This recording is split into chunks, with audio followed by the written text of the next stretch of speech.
Nice. Hello. I wish I had a webcam. Hurts my soul. Oh, I wish I was wearing a cool shirt underneath my my overshirt. Exactly, like do something sick, but okay. Next season, you should just get a shirt of whatever team you have. Wait. Oh, I mean, I could always have like worn like a Genji or EG jersey under here, but like I didn't. So I'll like change after game 1, right? So when I inevitably get MVP interviewed, then I can just exactly. But are we gonna do mid-game interviews? I thought you weren't for We should do it. No, I meant like 15 minutes in, pause the game so we can do an interview. True. It's like Penny approved technique in between the 2 games. Yeah. Exactly. All right, so I think we're live. I don't know. I don't have the stream open, but I think it is. Here, I'll make sure it's pulled up. I'll second hand. Yeah, I can see it. It's all good. It's all good. All right. So here we are, winners finals of Scrim Zone Season 4. We have the 2 captains with us: Dean, who is on camera, and Cylakats, who's a coward. I'm scared. He's scared of showing his face in public. And you know, this is potentially this is probably the key game in the whole tournament. You know, finals, obviously it's the last series, but you know, this is Cylakats' chance to prove that they can take down the dominant force of Kitten Grooming Service. You know, they fought 2 times too far. Unfortunately, they didn't have their glorious leader Cylakats the second time. But you know, this might be the game where they can show what they're made of. How do you feel about that, Cylakats? Oh, I'm glad to be here. You know, I'm glad to just pub stomp them. Gonna pull out some new tricks, maybe copy some of theirs. Who knows? Ooh, okay. So we're gonna see a Fiddlesticks Jarvan. That's what I'm hearing. Oh yes, in please. In the bot lane. Though. Oh, both in the bot lane. Okay, so we're taking it even further. I like it. And then Teemo jungle, but I'm not jungle. Okay. You like to hear it? Without the Teemo. All right, Dean, how are you gonna counter that draft? Let's hear it. Am I gonna counter like Fiddle Jarvan? Like I'm just gonna lock in 5 champions, and I think we'd win that game. Yeah, you know, like I will say, we have played against Cylakats before. Unfortunately, I got a little ego-y in our first game, and I wanted to play Gangplank mid, which it didn't work. So we swapped me back to my main role, and kind of won both of those games. Don't know if that had anything to do with my AD carry performance, but you know, we'll see. Interesting. Pub thumbs us with the That's the advantage here. Let's hope that there's no Orin ADCs this time around, AD. Oh my god, please not. The stuff of my nightmares. I don't even blame you on that. Oh, the armor. It's egregious. Oh, Jacob, that image is supposed to be too big. Oh, well, Control Z? Yeah. Yeah. All right. There you go. Yeah. We do it live. I don't have a draft link. Dean, this is on you. Actually, there isn't a draft. Have you called side select? I'll make one. Yeah, I said blue. Let's get the draft set up. I'll make it. It's underway. We have to say in here for draft though. Oh yeah, exactly. No, yeah. We're keeping the captains here for draft. If you leave the call, I'm dragging both of you guys back. Actually, you guys are both admins, so I have no power over you. You can just join when you want. Yeah, just mid game, just drop some insights. You know, you'll be a couple minutes ahead, but it doesn't matter. You can give us a little taste, a little tease. Say what's coming up. Whenever the game ends, you guys can comment at the end as if you don't know what's gonna happen. True. Oh wow, look at that, Dean! I never saw this coming. Oh my god, I walk into a wall, fail flash, and then burn my cleanse on nothing, and then get hooked by a Blitzcrank into Baron Pit and die? No way! Who could have seen that one coming? You knew we were playing Blitzcrank? Where does he go? You guys just called your support into ADC in jungle. No. Y'all were playing Viego. You gave Mason Blitzcrank jungle, and then you hooked me with that. Like, see, I'm like predicting draft before it even happens too. Oh, I completely forgot Blitzcrank was a jungler now. Yeah. Is he like? I'm hoping. Well, he's got good clear. You play him like an early game jungle, like Lee Sin. Oh, like Elise. Like Elise. Don't ban it though, because Mason's 0% win rate on Blitzcrank. Okay. By that method, ban the 100% win rate Silas jungle. So really, actually, based opinion. Okay. All right, we do have a minute left for draft. So, do you have any parting questions for us, Jacob? Have fun. No questions. We have some things. We're gonna talk shit about you guys, but not while you're here. Oh yeah, of course. All right. Good luck, King Cylakats. It's good talking. Good luck, my king. All right. Good luck, y'all. Peace. Still beautiful as ever, Jacob. Love you, Hidari. Love you guys. Love you all. back to that. All right, that was a fun pregame interview. I didn't ask too many questions, but it was just good vibes, and that's what's really important.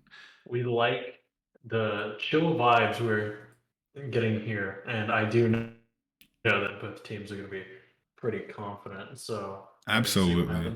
I mean, yeah, we're talking about the number 1, number 2 seed here.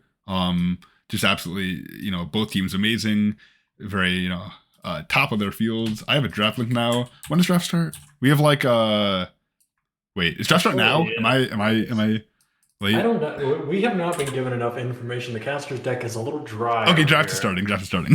Already. Right. So actually, I did have some slides prepared. I just have some talking points. However, the interview started a bit late. Exactly.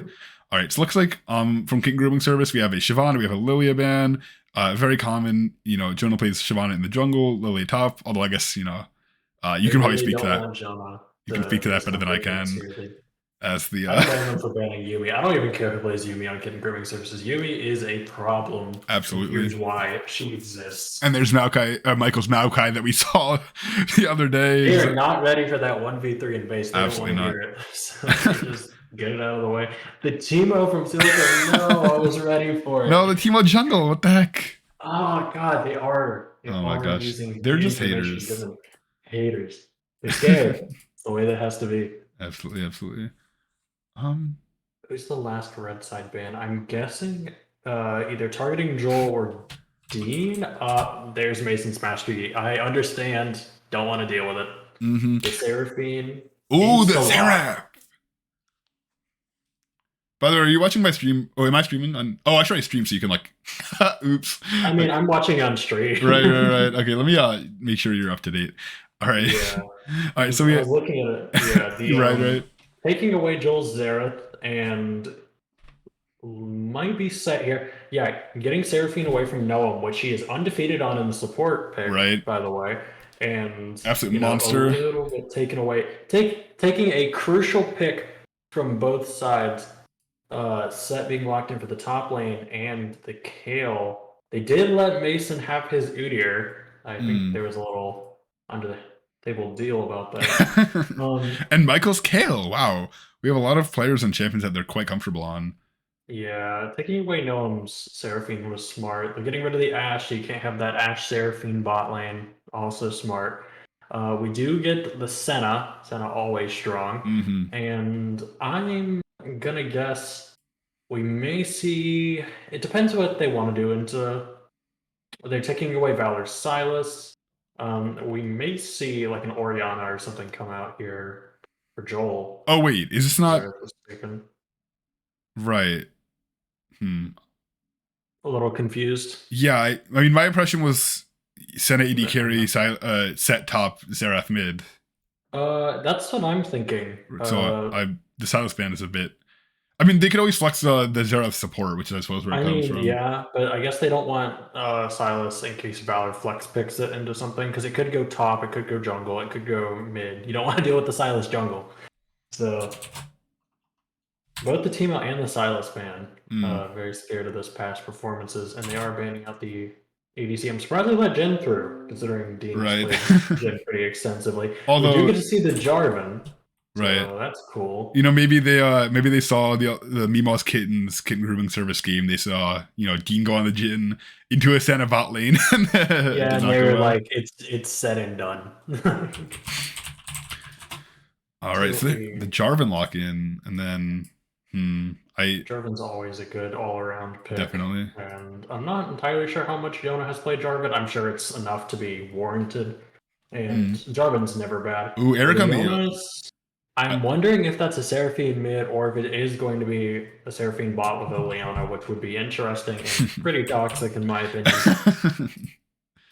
And then we get to see the 5th pick, maybe an ADC, maybe R5 for Valor and flexing the Xerath down to the bottom. So that would be interesting too. Yeah, I think that Cylakats tends to, I believe, hold Valor's pick for last. He's very, very, very strong counter pick player.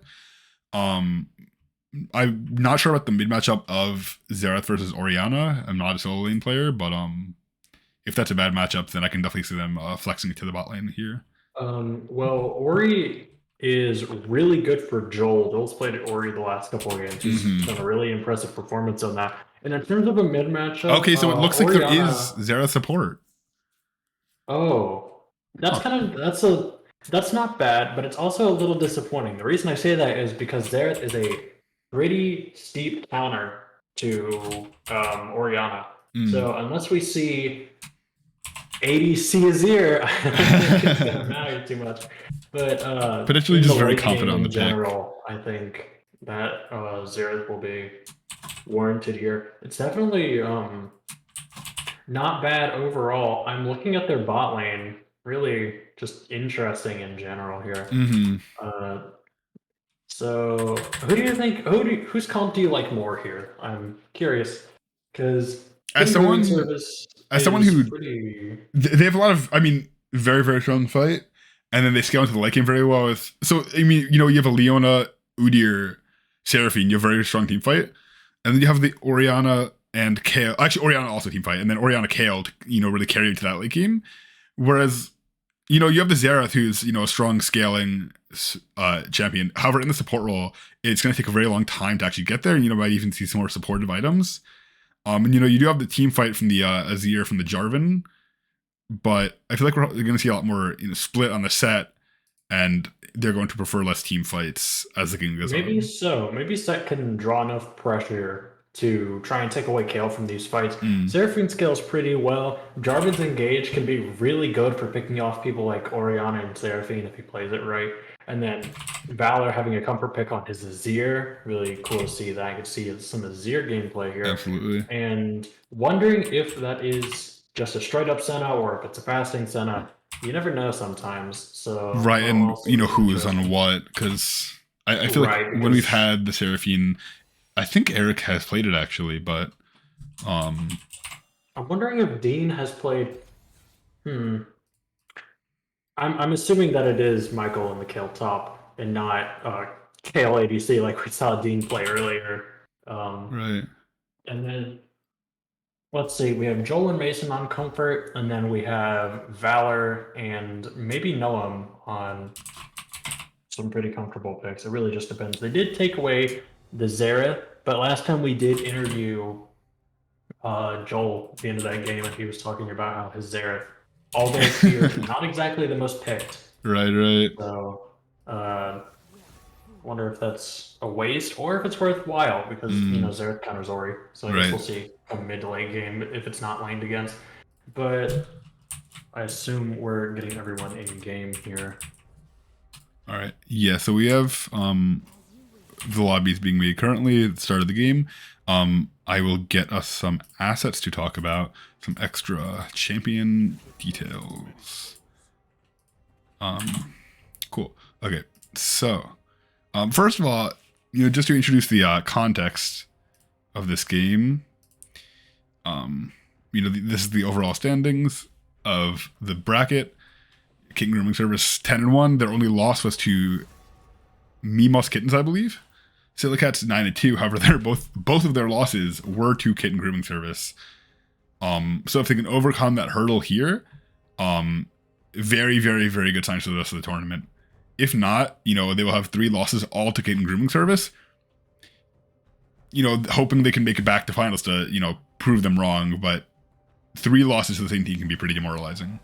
I think Cylakats do have a good chance here in terms of team synergy. They got their whole main roster slotted here, no subs. They're ready for it, and I think they are ready to prove that even though they have lost Kitten Grooming Services in the past, they weren't in their prime, and now they're ready to fight for final slot. Absolutely. All right, so that brings us to the bracket. Oh, this is not actually the final bracket. Blame Dean for that one. Mimos Kittens and Cathy's Kittens. Sorry, yeah, Mimos Kittens and Cathy's Kittens in the bottom side of the bracket. Cathy's Kittens has advanced forwards to losers finals. Mimos Kittens has dropped out. I have no comment on that. I will refrain from talking about it. Not my place to talk about it. Kitten Grooming Service, Cylakats here again in winter finals. The loser of that will face Cathy's Kittens to make it back to grand finals. I believe the structure of the tournament was decided to be finals is a best of a best of 5 series, and the winner's side team gets starts with a win. Oh, So that's interesting. right, so if whichever team it is, if the winner side team wins 2 games, it's over. But the losing side team needs to win 3 games to take the series. So really need to try and like take back the horns, and it's interesting because depending on how the losers bracket goes, it could just be a straight up rematch to whoever loses and wins today. Absolutely, yeah. And now we get to see the key matchups. Cylako and Dean, some both really good players. Dean, a little bit more traditional ADCs. Cylako with his Teemo. Shame we didn't get to see it, but also really good. I'm interested to see how they pair up. While Cylako does have less games, his win rate is pretty damn good. Absolutely, for and the one KDA. ratio. Yep, both players solid KDAs. Absolutely. And Real quick, I didn't see a Callista game. I wish I would have seen Dean play Callista. I believe Dean's played Callista a few times. Very, very strong in the pick. Actually, one of his most played champions. It's worth noting, very, very skilled in the champion. Very usually seen as a early game bully. However, Dean has shown that even though in some games the early game does not go particularly well, he can still bring it back. It's very impressive on the champion. Real quick, I just want to flash because I like it. These are the bands they did. EGO What? XD. Oh, Ego. Ego XD. That's funny. Okay. Oh, because the Udyr, I suppose. We see Discord waifu Mason's new account. And then we have JAC. Oh. What did I do? What did I do? Shaking. I think that what happened was that they were waiting for me to join the lobby, but they were all because in order to join a lobby, you need to go. You can't just go to the spectator. It has to be like basically they didn't let me in and they thought I wasn't joining. It's their fault. We do have a message from Eric. Ooh. He wants Dark Harvest. He asked, "Can we remake?" Oh. I don't know if that's within our power to decide. Oh God. That is a higher up question. Maybe we should consult the council, so to speak. Yes. He asked Cylako. Yeah, I'm fairly confident. Actually, we could ask Cylako. He wanted Dark Harvest on Seraphine? Yeah, maybe he's going Seraphine mid. I guess I slightly leak that with. No, I think. Wait, Eric wanted Dark Harvest? That's what it's. But he's on Leona. Wait, is he? Because it's his Barry Saxy on Leona. Hold on, I'm gonna double check that with him. This is a odd circumstance. Do you want me to go ask Cylako? Like what's going on? Yeah, I would ping him, and well, I guess he was already pinged. Maybe I can hop in their call real quick. Sure, if you want. I'm very confused. Wait, but it's Leona. Is this troll? I don't know. I'm a little confused. I am very confused. I don't know if I'm being debated or if this is genuinely what he wants. Right. I'm going to mute all the sounds so I can hop in their call and just talk to them for a second. Sure. I'll be right back.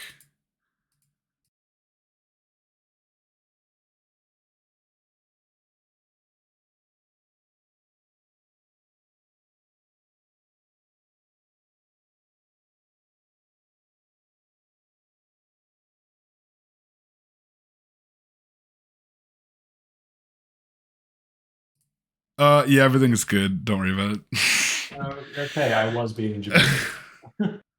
I was very confused. I was like, do we need to remake? Is there something that I was uninformed of? Oh my gosh. Okay. So we can see go through some stats here. Mason's most played champions, Hacker, Master Yi, Viego. Just played 83 wins, absolutely dominating 61% win rate with a 3.15 KDA, 36 champions played. Absolutely insane. And on the other side we have Joey. And this is top lane. 47 game played and another 60+% win rate.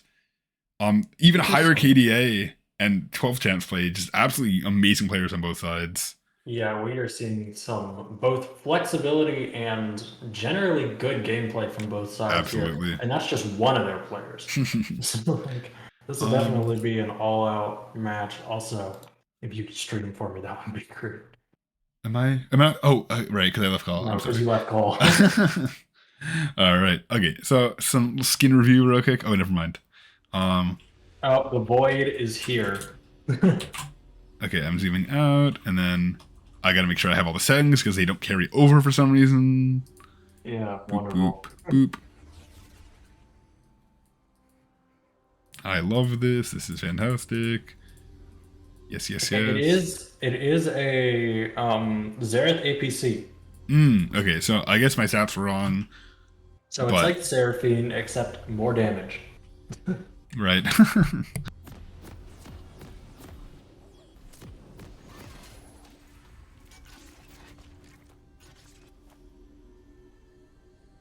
All right, I need to get rid of the time controls, and then we should be good. Let me go to OBS to check. Nope, it's not good.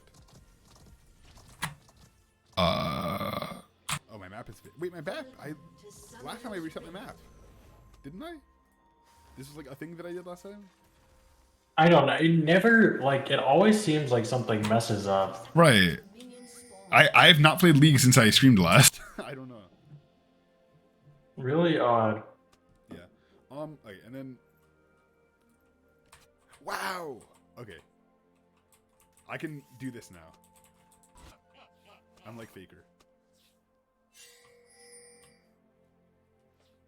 Oh, we do have a lot of teleports. Holy.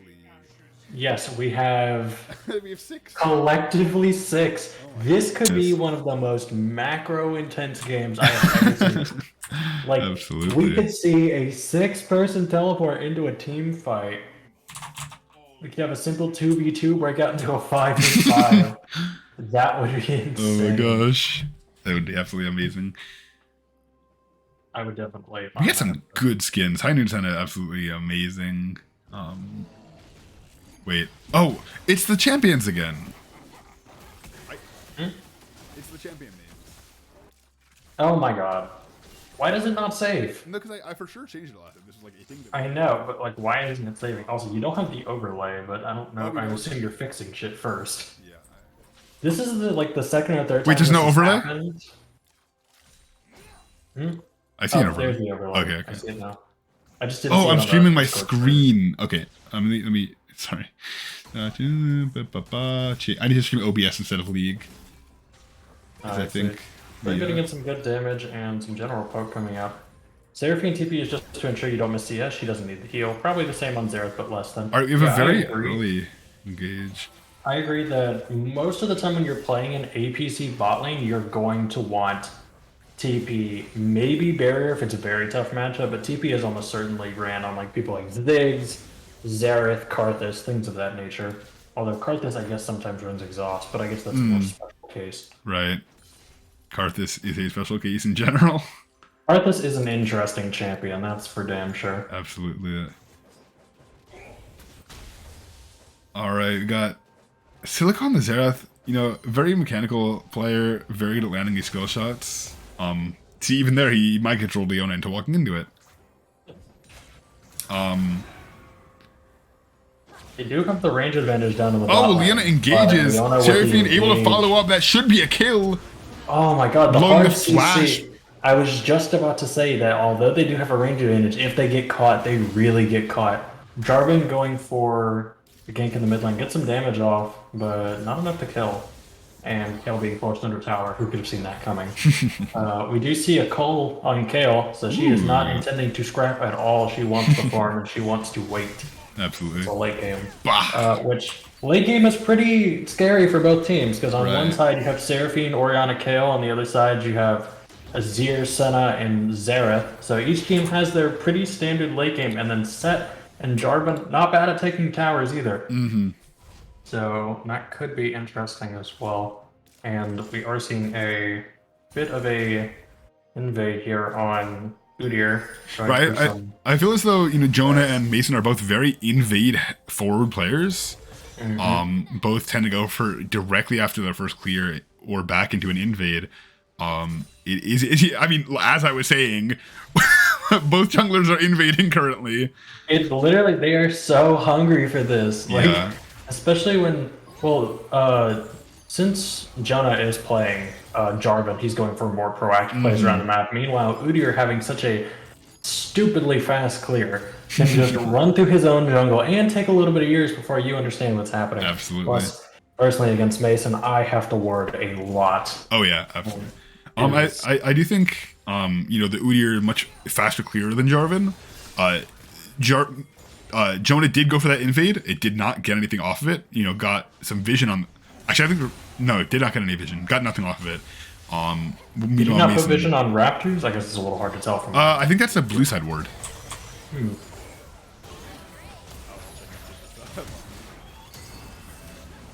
don't believe anyone should die. Oh, the Leona ultimate. Oh, wait. They do get the kill, but Udyr is coming up. He pops the ghost. He's ready for it. Probably, most definitely will get the kill here.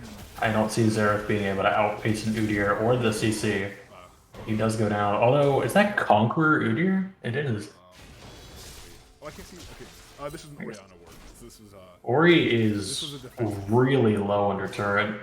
Yeah. Teleport coming out from Seraphine. I think that in general, probably get a very good summer spell for both APTs. They don't particularly need the heal, although into a Leo and can help negate the all in.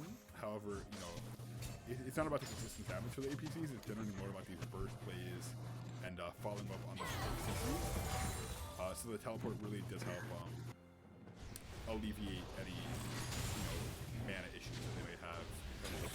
Not being able to jump on or that. Right.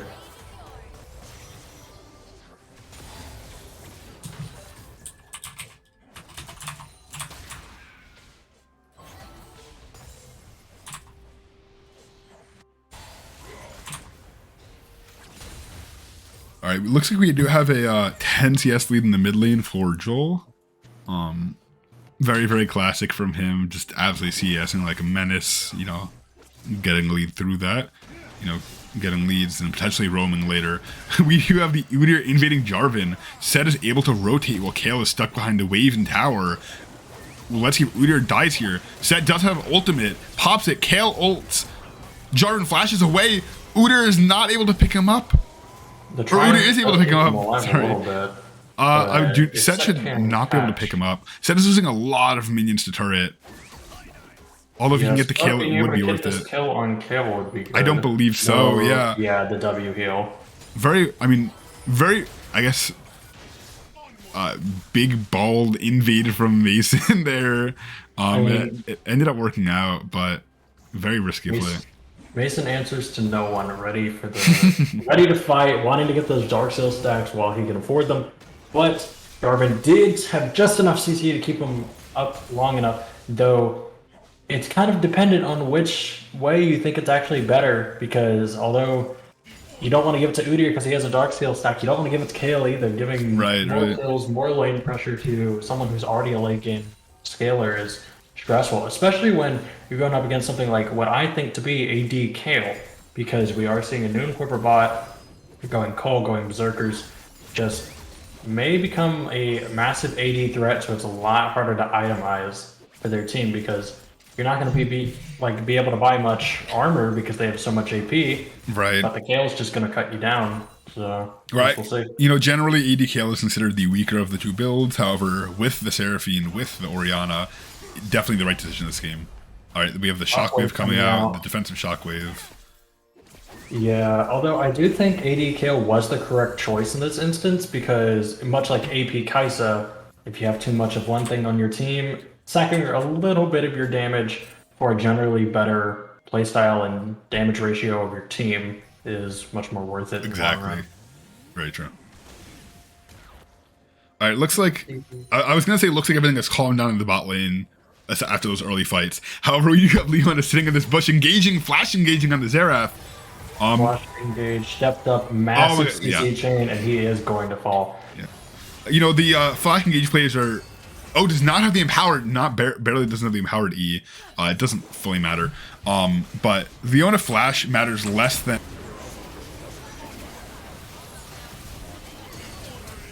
We are seeing a fight come out here for drag. It is secured by Cylakats.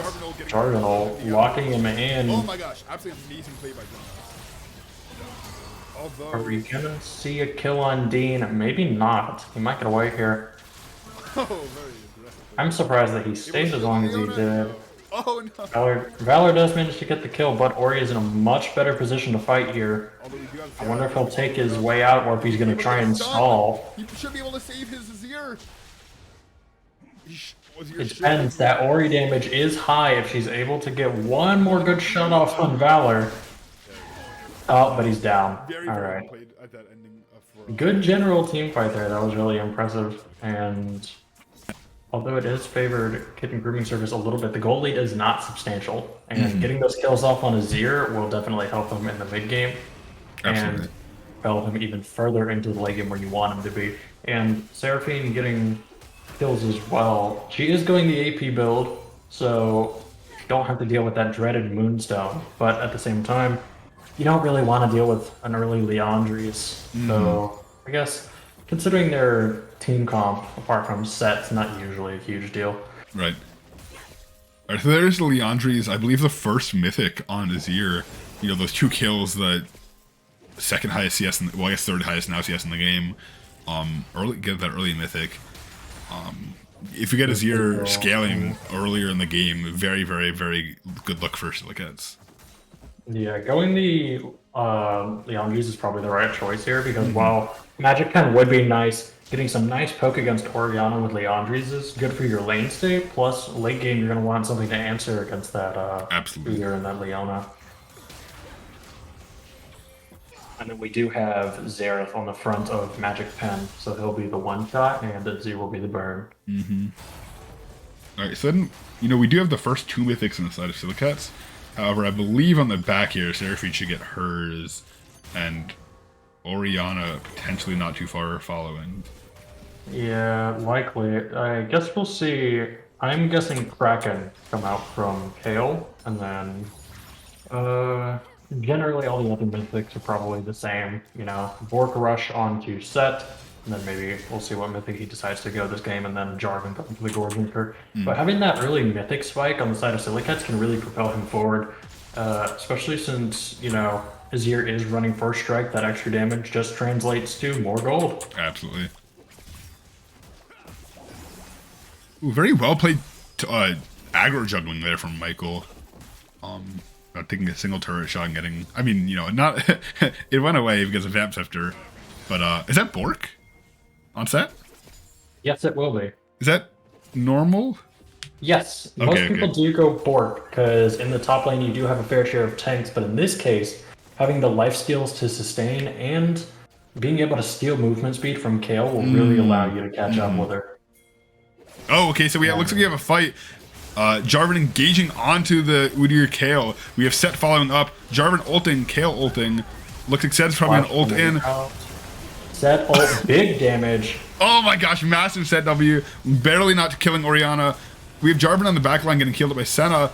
Soldiers going to town on Udyr. Looks like they're going to disengage, but Set looks to still be going in.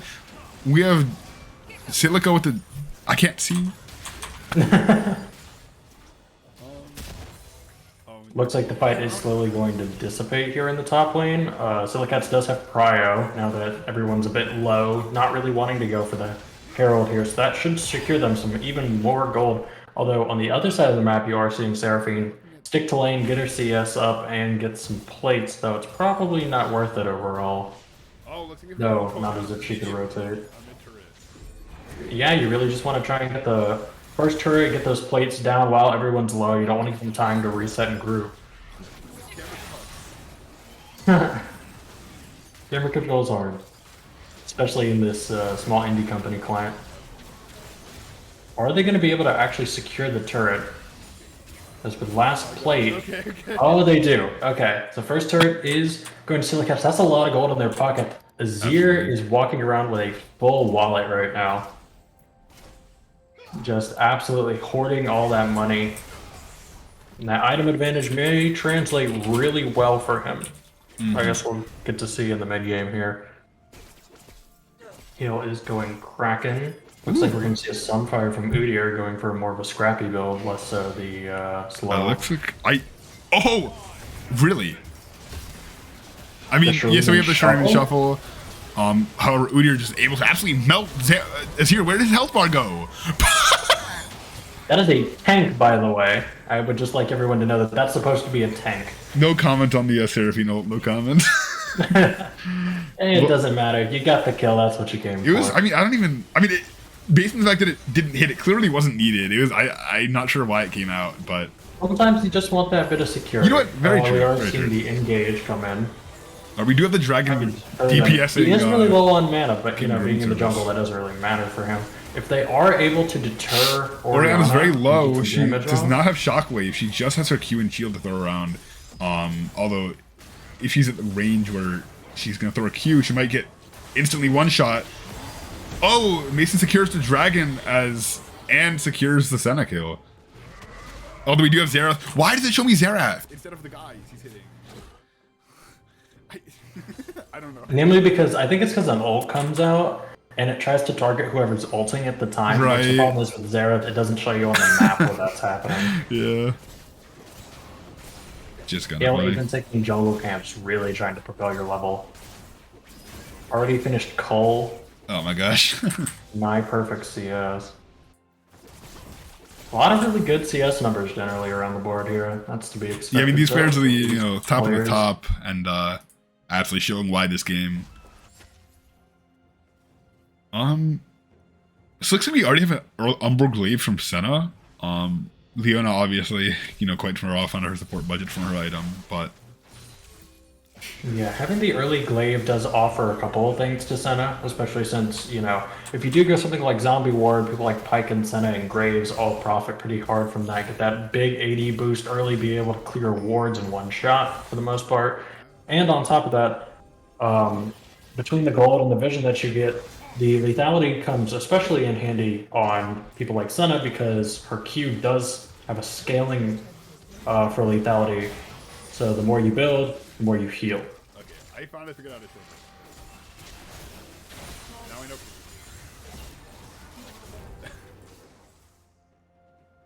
know. All right. For science, that was for science. That little bit. All right, so fairly even game state here. It looks like we do have maybe some shenanigans happening in the bottom. We have a lot of people rotating over to there. I wonder if we'll see a dive here. If I was Silico, I would really just try and leave, but I guess you can't when the Leona's just got you pinned against a wall here.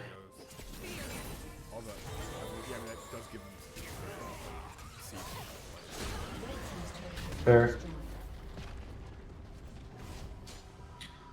So both turrets have taken one team. Cylakats have taken mid turret, which arguably more valuable as it opens up more of the map. However, Kitten Grooming service is up nearly over 2,000 gold.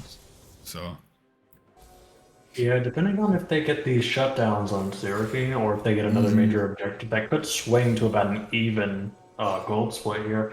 Both teams with one drag. Cylakats is favored with Herald, and now that plating is down, the gold given to Kitten Grooming Services is a little bit more minor since they don't get as many plates. But wait a minute, I just overall, realized. it was Is this normal Udyr? yeah. Doesn't Mason have, like, every actually, skin? Not quite. I have not seen a Dark Seal on Udyr in a hot minute. Plus, I don't think Titanic is commonly built. So we may see a bit of a mixed meta build here. Oh, Seraphine ult, 3-man Seraphine ult. Jarvan ults in, however, probably not going to have the follow-up. Jareth gets the 3-man ultimate, Q, tossing into ultimate. However, Seraphine ult really sets a tone for the fight. Getting everyone on King Grooming Service getting low, but none of them are able to get picked off. Kale's not really melting the backline. Orianna flashing in, not have shockwave. However, they still are going to be able to get the kill. Not setting up a proper front to back is difficult, especially when you don't have your top laner with you, because while Jarvan did get a really good engage there, it didn't matter because nobody on his team could actually follow up on it since they're all long range. And then once Kale came down, it was just a slaughter, being able to walk on their back lane, not being able to do anything. And while they do trade the tower for it, that is a 4-for-0. So I'm actually a little bit concerned that the gold lead may start to break here. Right, I think that Cylakats, if they hope to make it out of this game with a victory, if it were me, I would hope that they potentially stop going for these 5v5 team fights. You know, with the Udyr, with the Leona, with the Orianna, with the Kale, with the Seraphine, they just have such strong team fight.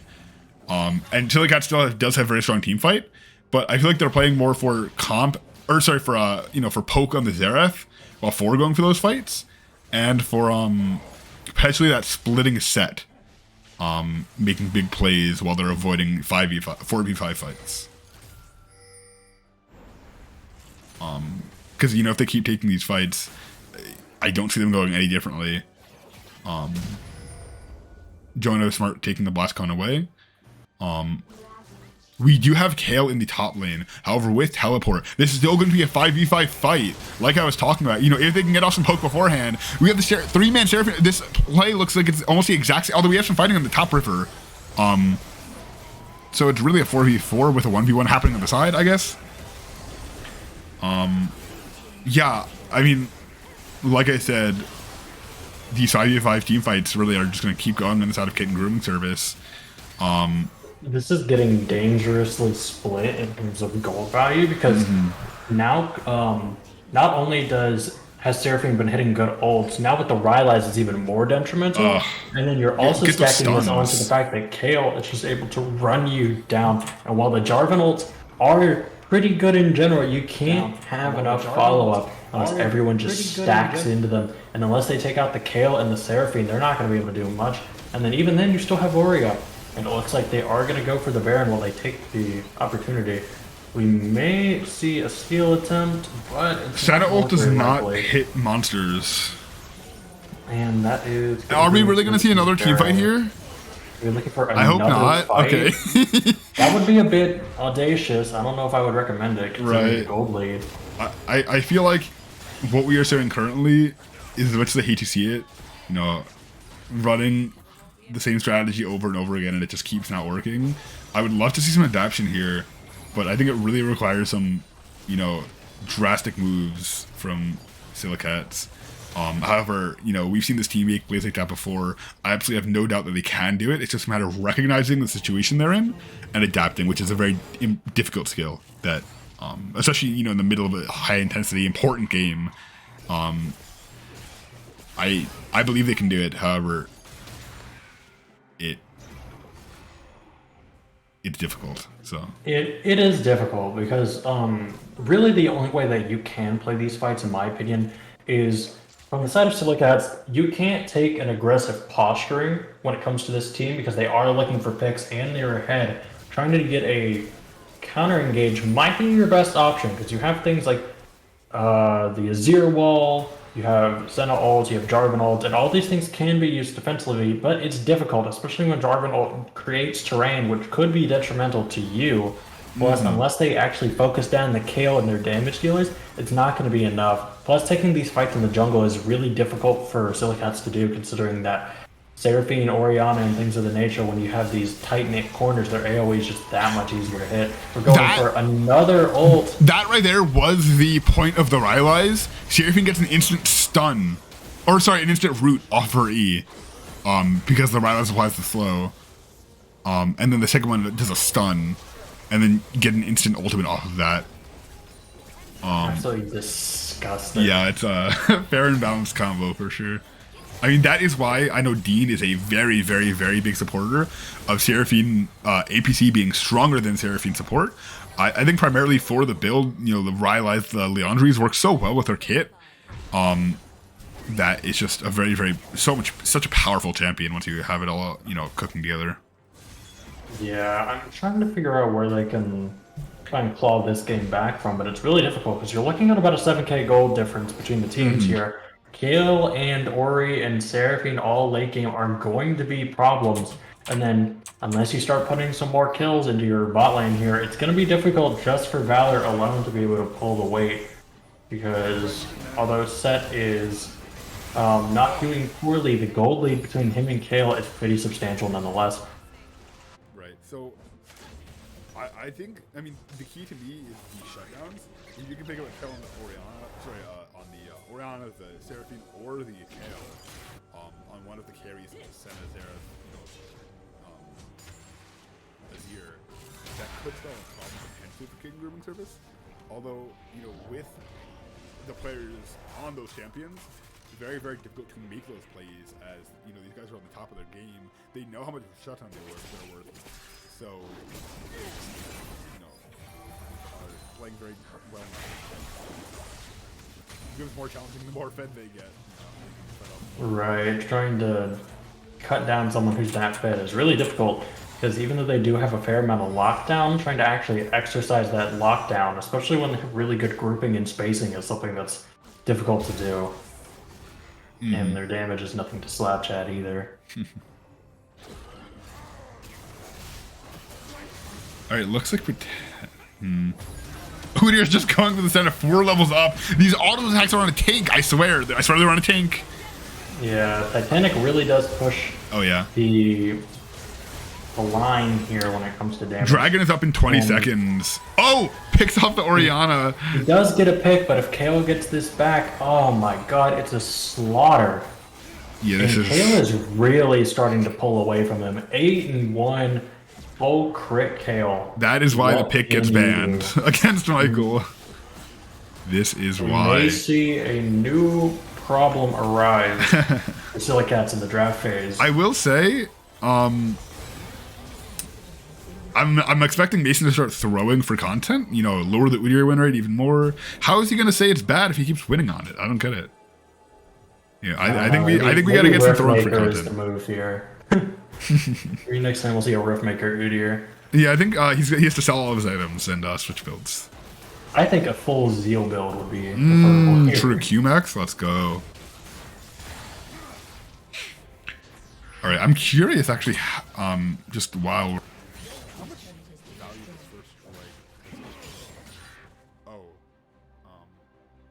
Around 500 gold. That not too much gold at this. I mean, it's pretty good. But I mean, in context, he is up 1,000 nearly gold on Orianna, but compared to the rest of Kitten Grooming Service, even the jungler he's behind. Much lower EQ, and he doesn't have money printing. So that is true, but you also got to look at Udyr having 9 full assists and 3 kills plus objective gold with 3 drags under his belt. Very much a sleeper amount of money that's being pumped into this Udyr. Absolutely. Especially since tank items are high priced. Right, and then you had to mention the Kale taking his camps. It's he's just getting these kills, getting these counter invade. Although we have pick like we were talking about. Unfortunately, it was not on the Seraphine, it was on the Kale. However, we shutting down a very, very strong member of King Grooming Service, absolutely a very good play. This is what we need to see more of. Yeah, getting a pick on the Orianna is really huge here because this big shockwave and general team fight pressure coming out from Orianna is generally like something you want to get rid of. But it's just one of 3 that you need to kill to actually be able to secure yourself any sort of semblance of a one-team fight. Right. So unless you're able to cut down the Kale and or the Seraphine, you're not going to be able to do too much. Okay. So this is what this is the thing that they needed to do 10 minutes ago. This is this exact thing. Hey, better late than never. Exactly. I mean, again, what we really, really need is we need to see a shutdown on the Seraphine. There's the Seraphine, and it's gone. Okay, they are clawing back. They said, we've had enough of your shit. We want this Baron, and we're going to take it. I love to see it. You know what? Honestly, because I was talking about what they needed to do like 10 minutes ago. They weren't doing it. I was getting a bit worried. I could see the mindset shifted. They were like, we got to do it now. It's now or never. Yeah, and obviously at this point, Kale is a 1,000 gold. If they can get another pick just like that onto the Kale, absolutely massive. And if it goes on a good character, say if that starts going towards like a Zir, then oh my god, you're in a prime spot from then on out because the gold lead could slowly be sealed because we went from about a 7K gold lead now to just under a 5K gold lead, and if you get that shutdown, it's even tighter. And then you'll start having more objective cryo, and we'll get to see maybe a close game. I'd like to see Cylakats try and pull their way back into the game here, get their bootstraps up. Wait, what do you mean? Is it Kale, right? It's gotta be Kale. I presume so. I don't know who else would use it. Yeah, it's on Kale. You can see the rings on the outside of them. Yeah, you see that with Zeke's, and you also see that with Knight's Vow. So whenever a support item is linked to someone, you see that.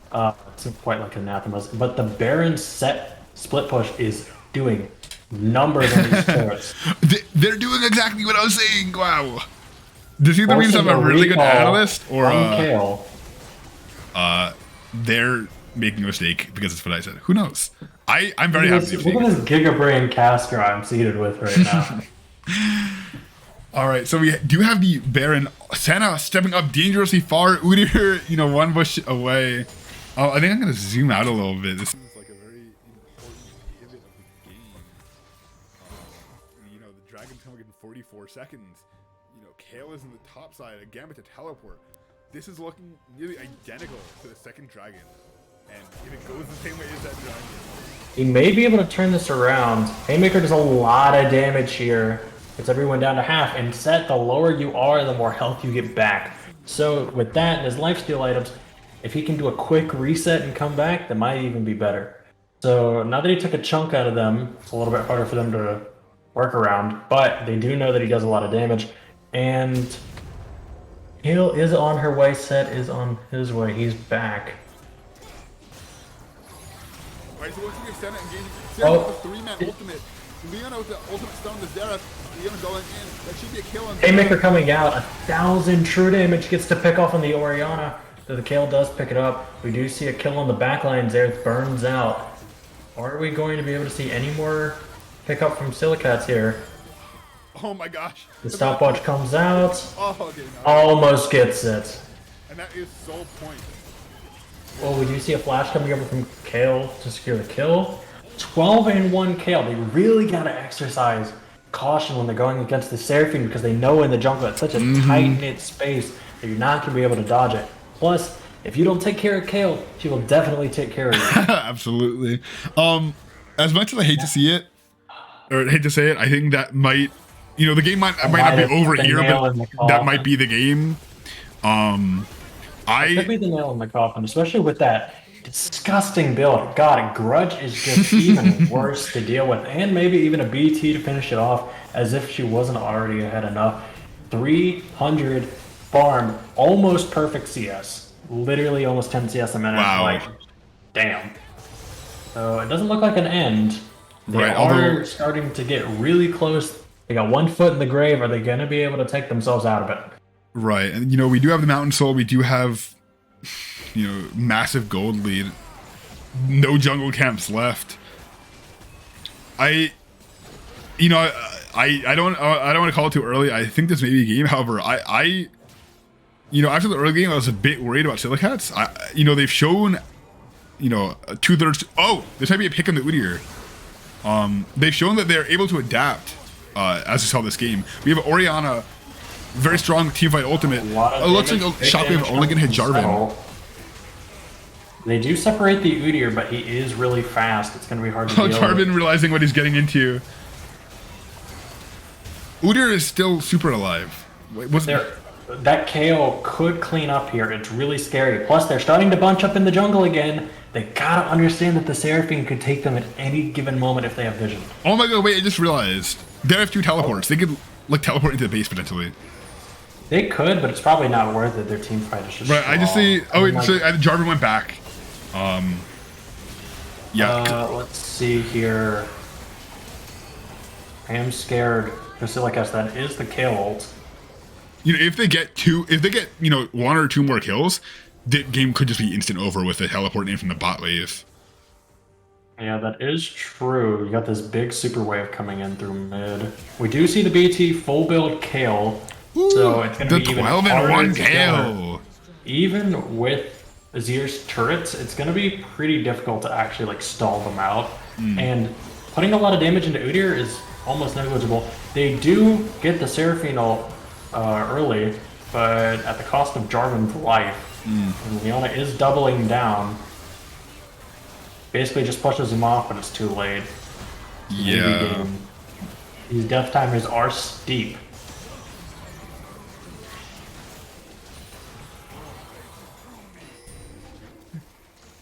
Looks like we are getting a turret here. We still do have the potential for Orianna and Seraphine to back if they have a lot of money. They can teleport back in, although it looks like they might just be resetting for Baron potentially. Yeah, they may just reset and be like, well, from here on out, it's just... How come the Ludens didn't proc onto Seraphine? From what? From Xerath? Xerath Q. Because Xerath stopped the Leona back.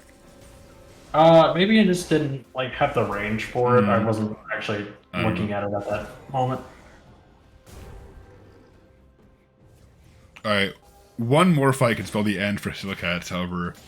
If they get 1 or 2 picks beforehand, that can definitely turn it.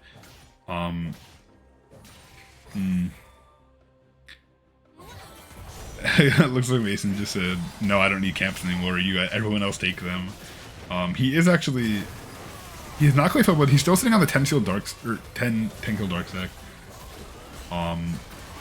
May just be there for a little bit of padding. Right. He thought about it, but he didn't go for it. Yeah. Leona is just that didn't so hit. hard to kill. Okay, the little whiffed ultimate, if you like that. This fight could be the end. The Seraphine hitting 3. Can you pick up the Seraphine? Dream a shuffle. But are you going to be able to kill the Kale? She's coming in to clean up. And that should be game. We're probably going to see the teleport in from the Seraphine. Or the Seraphine's dead. I'm so... Don't worry about it. Yeah. Right, that is game. Yeah. Yeah. Unfortunate, but good job of Kitten Grooming service. Really putting in the effort, making that KO. 10 CS a minute, 16-1. Knowing your win con, ladies and gentlemen. That is what gets you the game. God. I haven't seen a Kale pop off like this in a hot minute. Impressive display. I think it's not even close, so we give the MVP to that game. Yeah, the Kale. Absolute menace, 17-1. It's a monster. And that is why you don't give Michael the... I mean, they really did ego them. I mean, they gave him the Udyr, they gave him the Kale. I don't even know what to say. I think that was a draft diff, I to be think perfectly from honest. this point, it's only fair if you give Jonah his Shyvana. I mean, they gave him the Udyr. I need to incognito to Thinkstein to send a better website next time. Surely it's an eye for an eye in this case. All right, when is draft? 9:50. Okay, so we still have 3 minutes. Cool, I love that. All right, what do you think Cylakats needs to do differently next game in order to turn the tides? Personally, I think the biggest problem is taking these fights in jungle where you know that there's these really big choke points. Right. I think fighting without Set was problematic because Set, although is a good split pusher, not utilizing him in a team fight against Kale is something that's like really difficult because a 4v5, even with a teleport, does take its time. Not focusing the KO was a big problem. Focusing the Udyr was a big problem. Jarvan really had a rough game that game because as Jarvan, you're very honest at what you do, which for better or worse is one of those things where it's like, hey, if Jarvan gets the engage and he's fed, amazing. If Jarvan gets the engage and he's bad, it's almost negligible. Like there's nothing that you can do about it. And it was kind of sad to see the game roll away from him. I wanted to see the comeback a bit more of a claw, but I understand that it's really difficult to stop a fed Kale, Absolutely. when that ball starts rolling. Personally, I would like to see next game the Kale band, the Udyr band. I just like the Yuumi band was ego. Udyr and the Master Yi should at least both be banned. I don't know. I think the Kale is necessary, but I think Kale, Master Yi, and Udyr are all perfectly acceptable bans. The problem is unless you're counterpicking the Master Yi or the Udyr, you're kind of in a bad spot because, like, here's the thing: Master Yi is one of those champions that is very like scary, especially since they recently like buffed him. But that's not to say that he's not linear. You pick something like Shaco or Zac, and you can really put some damage in on him and make him a completely useless character. Right. And then Udyr, generally just all jack of all trades. By the way, that was a tank that game. I know it seemed like an assassin. Actually disgusting. And then of course Kale, unless you counterpick that, also can run away with the game. You know, if they do let Kale through, I think maybe R5 Nasus, R5 Sejuani, that would probably be a wise choice. Right. All right. So I have updated these. They should be more current stats. Yeah, actually, I think we can see because I think Joey before was like 62% win rate. Now it's 60. So I believe these are updated. So I will be able to go through these after draft, which has started. Oh, wow. They were fast. Okay. Only started like 2 seconds ago. All right. So looks like again, the Shyvana, the Teemo, Yumi again. What? Who is causing the Yumi trauma? That's my question. I think they played it into Eric did play it in one of the series. So they're just giving the Udyr. Again? Unless they want to pick it here. They're gonna have to counterpick that Udyr, otherwise it's probably gonna be the same type of scenario in the jungle. You're either gonna have to heavily ward or you're gonna have to counterpick them, but Udyr doesn't have a lot of good counterpicks. Unless you're good at Bel'Veth or Rek'Sai, I don't see yourself being able to do much unless you go tank busters. Right. I don't know. I personally really flex smart fair. I mean, like, generally speaking, that's understandable. They do get the Ornn. That's a comfort pick for Joey. Absolutely. Also, you are streaming your client. No. High-end. Not on stream. On Discord? Discord just. Oh gosh. Wait. No, I'm streaming draft, right? I can see it on stream. I can't see it on your Discord. My God. Wait, it says Discord's broken. I can see it on like the Twitch stream. Right. How about now?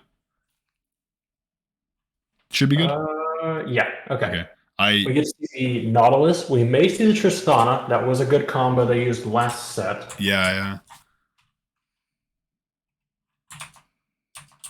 Maokai is scary. They let that one through. Honestly, Kitten Grooming Services has a lot of things, but you just don't have enough bans. Because they're really targeting Jonah here and Silico. And while that does give you a bit more options, of course you can't ban out Valor. But you're letting Maokai through, you're letting Orianna through, you're letting Udyr through. All three of these champions, they've all been known to do particularly well on. You know what? This is great because they're picking in order. I love it. You have Maokai, Udyr, jungle, you have Orianna mid. True. Dude, they have. I swear they gotta do the ADC then support. It would be so perfect. They got it. It'd be too nice. I know that. Okay, then we have the Trundle. Join on the Trundle. Trundle jungle. Huh. Subjugate is not a bad ability to bring here, especially with 2 tanks. You know, being able to steal their stats really does play something late game because, like, you know, if you're able to take enough of the stats away from Udyr or Maokai, then you're able to do a lot, especially since Maokai has stat magic. You know, being a drain tank, you're going to want to go ahead and get some anti-heal in there, get his resistances down, and then just burn him down as quickly as possible. I'm interested to see, because they're taking away Senna and Seraphine from Noam. So that's interesting. Right. And then, of course, they're trying to take away Sylas from Valor, but again, can't ban out Valor. Right. I mean, a lot of good ultimates. Shockwave and Maokai ult. That does make sense. I get why you would, not want that. They take away the Ashe too, so the Ashe Seraphine bot lane is not an option. Instead. Leona? Oh. I guess they really didn't. Actually, so Leona is very good into Nautilus. Right. Unless you are very, very well practiced in the matchup. Or actually, wait, let me think of this. Because I think if Nautilus Qs Leona while she's Eing in, Leona cannot Q and stun. Well, the thing is against like Nautilus Leona is that Leona wins the matchup both in engage and in peel. While Nautilus has good engage in general, Leona's peel against Nautilus is better. And then also as Nautilus, you're not able to stop Leona's engage like you are in vice versa. Right. I think you technically can if you time it incredibly well. If Leona throws her E and then while she's dashing in, Nautilus throws out a Q, Leona is not able to get the Q stun off. However, it's like very tight timing. So they're allowing. All right. So Dean better pick ADC here because they have both picks. So they have to do ADC. They should just do it in order. Exactly. It's gonna bug me. Like it would be so sad. It would ruin my entire night. That's all I'm gonna say. Yeah, and then they have no, Dean. Dean is the worst. Dean is the everyone. Just I don't know. Blame Dean. Blame Dean. Hashtag no Dean. Oh my god, this is so sad. This is so sad. I'm so upset. My disappointment is immeasurable, and my day is ruined. Exactly. Oh my gosh. I'm assuming that's Valor on Victor. I hope that's not Victor. APC, mainly just because the range is like really short. And Victor APC is good with picks like I believe Nami is good with Victor, but there are not many. I mean, Nautilus is ridiculous. I mean, like it's one of those things where it's one of those picks where if you're gonna pick it, why not just pick the better version? Why not just go Ziggs or something like that? Exactly. And there's the Twitch. Okay, Twitch. Okay, Twitch, Nautilus in the bot lane, Victor mid. This is from both sides a pretty stable comp. Though I think the team fight award goes to Kitten Grooming Services again because Maokai Oriana is strong. Depending on which variant you use from Aphelios, it could also be very strong because you have Gravitum for stun and slow, you have Lifesteal, you have you could have an immense amount of damage come out from Infernum, or you could just go Chakram and try and burn them down. There's a lot of different options here. Because the Severum ult heals, the Calibrum ult just does more damage. I mean, like, there's so many variabilities that you need to account for here. And if they do have draft locked in, I will be back in just a second. I'll let you take it from here. Absolutely. All right, so I believe I should have a bunch of fun stats to show you all. Again, I'm super mad at Dean for doing the last two picks of the draft wrong. Absolute loser. Thank you, Noam, for saying no, Dean. I love you. You're my king. All right, so if I can go to the player highlights, I actually don't know who I picked for this. Okay, so it is still Dean versus Silico. Matchup is now 3-1 instead of 2-1. However, Silico is still absolutely dominating on the KDE side. But probably not to discount Dean because I was part of this, but Airwick is potentially a factor in this. Season 1 was, or sorry, no, season not Airwick, Weezer. Season 2 was a bit of a mess. All right, so you said the key matchup was Dean Silico. We already showed this. So this is everyone's champions to watch. I guess it's not super relevant. I don't know when I'm supposed to show this, honestly, because drafts go so quickly and we do the interviews now, but I digress. You see the 9-0 Seraphine support, absolute menace. Mason just absolutely tearing it up, 61% win rate, almost 62. Joey down to 60, but still absolutely disgusting win rate. Key matchup, Dean versus Silico. I believe we already talked about it before. Wait. My new stuff isn't in here. No. How do I? Maybe if I turn it off and turn it back on again.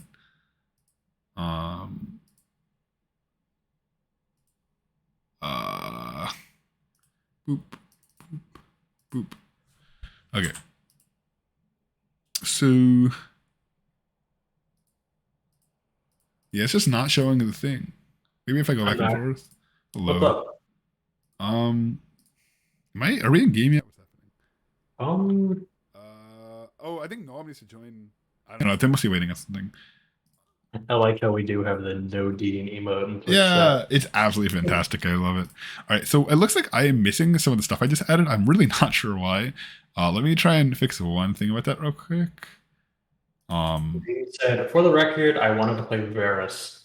Well, then you should have picked it. You should have picked it fourth, Dean. You should have picked it fourth, but no, you fucked up the arrangement, and now it's not nice. You don't deserve the pick you want, Dean. Sorry to say.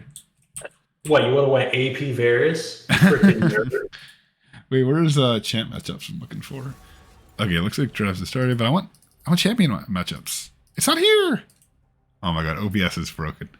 SMH, OBS never working. Really? This one Regular isn't OBS. my fault, I swear. The images are in the folder. I just need to re-add the folder, even though Dean tells me that it shouldn't be a problem. It is.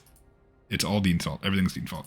All right, here it is. Champion. This wasn't. I cycled through all the things like 10 times. It wasn't here before. And no Dean party. No Dean. All right, so, this is, I believe, as funny as it to say, this is one of the most matchup comparisons that we've seen in one game before. I feel like last year there was like 4 no datas and there was one matchup that hadn't played. So it's nice to actually have some data. Aphelios Twitch makes sense. There's no data. Aphelios has not played super often. Nautilus absolutely destroyed Lulu. I want to know what this game was. 10 and what? 10 KDA versus a 1 KDA. I want to know what Nautilus meant 10 KDA. Oh my gosh. Who was the demon? Wait, I think I remember that game.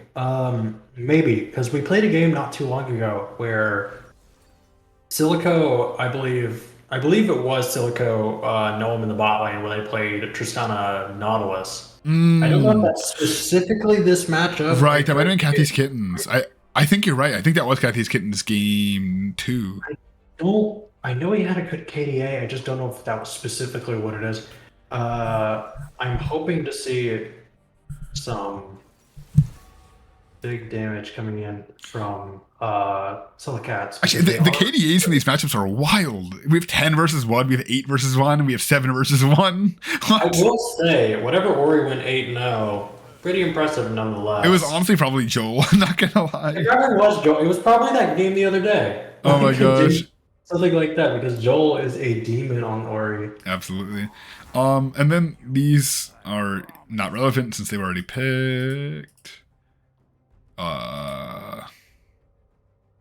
Okay, this is cool. I mean, a lot of these games are from this season, right? But you can see Jonah versus Mason. Not the best win rate for Jonah. However, very, very good KDA, regardless. And, 2 KDAs, that's not amazing or anything. But considering, having lost 7 of those games, I think it's quite impressive, personally. Yeah. So like a Dean, and again, I think that the 1 and 3 is legitimately just from this season, completely. Actually, no, that wouldn't make sense because Nom is 0-4. I don't know. And then Michael, absolutely, 13 KDA over 2 games versus Joey, absolutely destruction. And then we have. Oh, past performance on these picks. This is a fun one. So Eric has never played Lulu in the server, I guess. Really? Noam has had. Oh, so I guess it wasn't Noam on the Nautilus because that was 3.8 KDA, which is crazy for an engaged tank support, but not quite the 10 that we saw. Yeah, I was gonna say he did well. I don't know if he did that well, but he definitely did well nonetheless. Right, and we see the if you compare to the player matchups. A lot of losses, whatever. But if you're looking at these specific champions, Cylakats is very, very comfortable on these champions, and so is Kitten Grooming service. But I mean, I guess it's very good to see both teams are on comfortable champions and are hopefully confident that they're gonna win. Oh wait, let me show the bans real quick. Michael is a demon on Maokai, by the way. PYL. This is why they're nerfing Maokai. What does PLOL mean? What does that band mean? Where? PP. Oh, okay, it's PP lol. PPLOL. Yeah. Okay, and then K A Y. Oh, Kale. Okay. Kale. Yeah, these are pretty weak, to be honest. Not gonna lie. All right, so if we just take this season, wait. Oh, so Lulu absolutely incredibly strong pick this season. I believe both of these Aphelios games are Dean. Okay, I thought that Mason was joking about the Udyr, but it actually is super. No, that's the bad win rate. I'm wondering who's giving Udyr the bad name. I think the issue was he was picked a lot at the beginning of the season by both Chimmy and Mason, and what was countered in a lot of those games, matchups. Dean with the 14 KDA on affiliates. I think these again are both of Dean, and just absolutely tore it up in both. Crazy. Orin, a very popular champion this season. Maokai looks like the most popular on this list. Makes sense, converted into a flex pick. Played so many roles and strong in all of them. It's very, it's good to see come back, And then these are the overall records of the champions. Twitch doing very, very well. I mean, actually, who's negative? I think it's more to look at who's negative. Udyr sucks. Udyr bad. Udyr big bad. Maokai is actually lost, but I think a lot of those games might have been before, because, I mean, we can see this season. 9-7, positive win rate. Yeah, because ever since Maokai got a lot stronger, most of those other picks were probably either Maokai specific matchups in top lane, but more likely Maokai support when it was popular when Imperial Mandate was broken. Right, So, and then we have 20 versus 12 Victor. I do believe that most of those are Stanley, absolute monster on the Victor pick. That's why it's banned out for the past 2 seasons. Trundle is a slightly better Udyr confirmed by records. True. I pick Udyr when Trundle exists. Oh my gosh. All right, and then I believe that's all of. No, there's champ matchups. No, this is the first thing we looked at. It's been 3 minutes.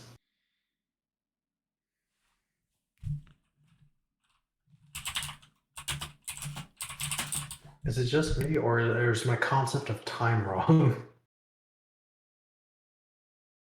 No, you are right on the money. It's just Riot just making us wait for some reason. I hate this indie company.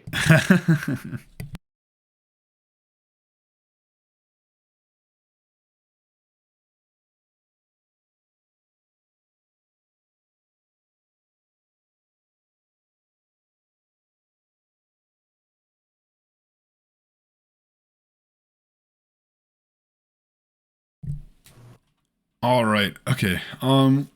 Yeah, see, I guess the last game might have been a mistake because now we have the Spirit Guard Udyr. Wait. Are you seeing what I'm seeing? The game just loaded in? Yeah. Like no properly? Void? No void? I've literally never streamed and this has happened before. Yo, first time for everything. First time for everything. So I can pull up I and then show chat, show objective timers, turn off time controls, and then I and then O. Yes, okay. Okay, Do we actually get to see the client work for once? Wait, this is actually crazy. What? Jonah, where is my 1v1? That game, listen to me. Oh, with that, not the Meowkai, bro. So Wait, that is a very interesting top lane. He went Mantle. I have actually never seen I've never... Interesting. I am interested. Huh. You know what? I'm excited to see it. I think it's... You know what? I'm just excited to see what happens. Michael absolutely destroyed last game. I have faith in the guy. I think he knows what he's doing, so... This is, slightly, less exciting than seeing, the Maokai not buy items on purpose to get buffed. Oh my gosh. That really caught me off guard. Who was that? Was that also Michael? I wonder, if that is Michael, I gotta ask him some questions. I gotta learn something. There's something I'm not doing that he's doing. Gosh, yeah, exactly. We gotta learn some lessons from the king. Oh my gosh. Big money coming in. Ori with no items, actually. Wait, no shot. Bro, Kitten Grooming Service has some knowledge that we don't. Something going on here. I think we were lied to about what rank these players are. Turns out... No shots. No, Chovy, I think.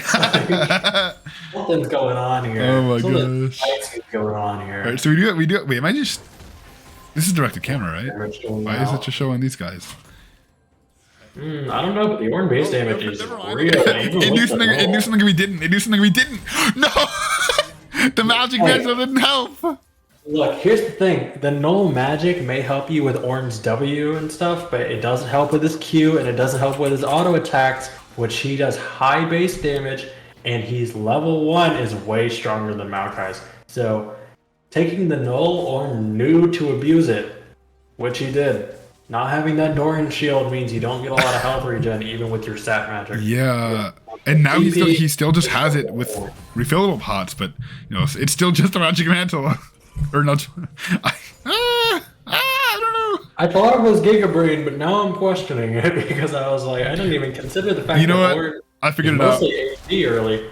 King Grooming Service is just run for content. They want to see a game 3.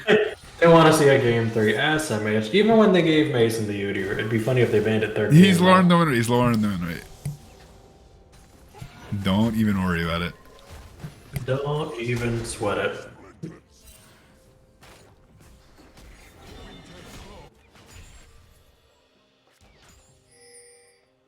Early tier from Ornn. It does give him more lane sustain through mana, plus starting for an early Fimble Winter will probably help him in the long run with these trades.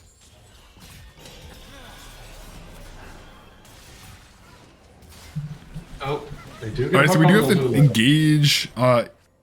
Aphelios might get rooted here. Oh, Nom cancels the auto attack, it looks like. Unfortunate. And then Aphelios is just able to trade out. Barely doing any damage, though. It's kind of weird letting Aphelios walk this far up. He is paper thin, but I guess... Oh, flashes forwards! So looks like Nom was trying to step up there. Down. This could be a kill. This should be a dead Aphelios for sure. For sure, right? Yeah. No way. Okay. He's gotta die. He's Aphelios. He's super weak. That slow from the bite. Are you gonna be able to pick up a kill on the Lulu? Maybe not. And the bee coming out. Maokai said, nope, you're not allowed to have items. Here's a sapling for your troubles. Good trades coming in from Vector, though. He is pretty low on mana, the biscuits coming in. Plus, he does have ring. Right. I see an early roam here from Noah. The no item Oriana up on CS. I'm interested to see how the no items works out. All right, looks like we have a... Oh, well played from Joey. I might be able to get out of here. No, okay. The Maokai able to lock him down. So he couldn't get out of that.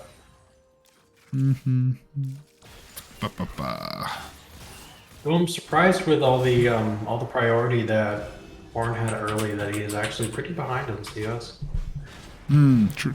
Or taking the opportunity, seeing that Udyr is topside to go for Dragon, which is the smart play because you're not going to catch up to Udyr on farm, so if you can out-objective him, it'll be a lot better for you.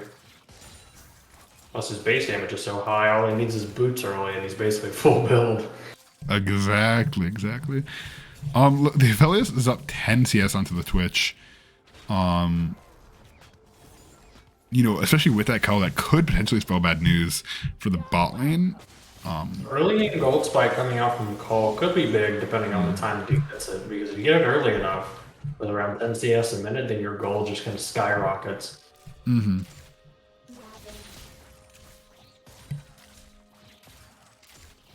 Alright, I don't believe Noam is able to get anything here.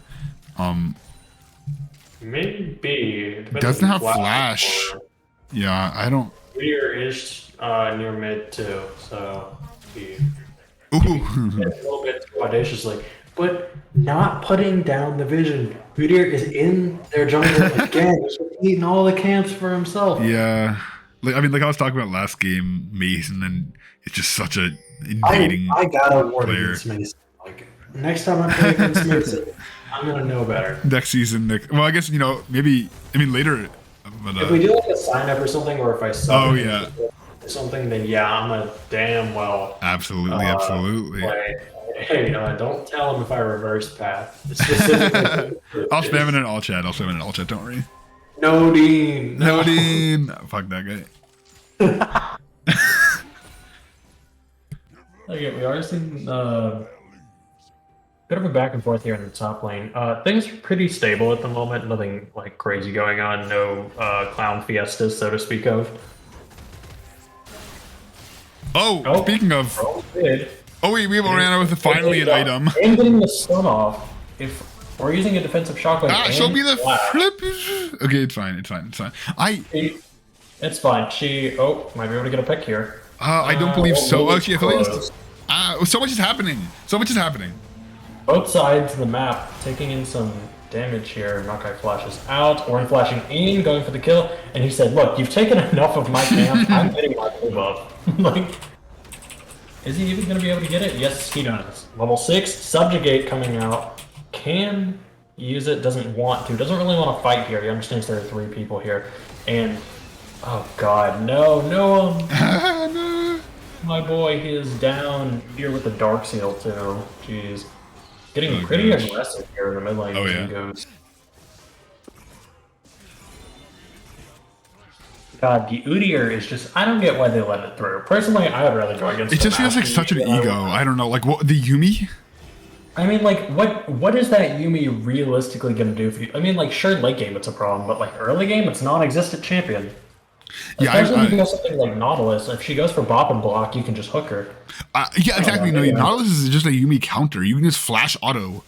Yeah, there's so many counters to Yuumi. I feel like I'm just like not in the loop. Like, I don't know if they have like a really like god tier Yuumi player or anything. I mean, what does that even mean? Like god tier Yuumi? Like there's so many champs that just abuse Yuumi. Rel, Blitzcrank, Amumu, Nautilus, Alistar. All of these champions can just snap Yuumi into dust. Draven. I mean, Draven even like just destroys Yuumi. Damage APC, like. Or an APC. Like, well, the fun part about Draven is that Draven can just throw out his E and it just instant like kills you. I swear to God, if Mason gets fed, we're gonna have to check some PayPal's because I'm really surprised they both let it through, and they're just kind of letting him walk around. I mean, like they're giving him all the breathing room that he needs. I understand that it's hard to both track the jungler, especially if you have an invading jungler, because you never know if they're on their side of the map or your side. But also, just like you know that he's a problem. You know that they have a lot of problem champions. You got Orianna, Maokai, both really strong champs, and you let the ego go through. And unless you beat them on their own champs, it's pretty difficult. You know, I think it's actually kind of smart now that I think about it. They provided Mason with a moral conundrum. You know, do you pick the Udyr? Do you do well on it, or do you troll? You got to keep with the narrative, you know. So it was really a moral question, and Mason is failing so far. Not keeping the fact that Udyr is bad alive, really shame to see it. But it's just this is the reality that we're in. We're in an Udyr meta. Unfortunately, I am dreading season when that rolls Absolutely. around. We are seeing Trundle come up. I don't know if they'll actually be able to get any kills. Both are pretty tanky. Even with Subjugate, I feel like their damage just outranks them. We are going to see a Twitch game mid. Oh, no, I'm engaging onto... Top. He does flash the mastery as he runs Unfortunately, away. Gravity's field, not able to keep anyone down. That's what it's called, right? Victor Stun? Yeah, something to that extent. I mean, let's just make up ability names. Oh, I felt I was using the... Crap Blaster 9000. I don't know. All right, I don't think I'm very good at this. I'll leave it to Riot. That's an ugly ass Lulu skin. Not gonna lie. What skin is it? I don't know if there's a way to check it. Oh, it's like that candy cane thing. I like that I can. Wait. Why can't I? It's like clicking through them, but it's not like showing you where they are.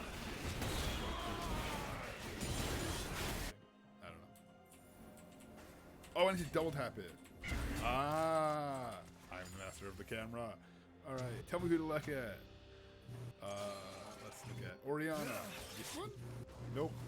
Wait, that's this one. This one. That's one. I did it. Okay.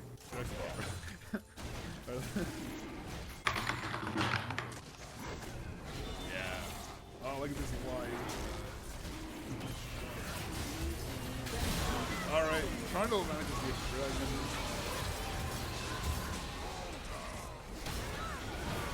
We could see something here with the pillar. If you can subjugate Trundle, you get a lot of stats out of it.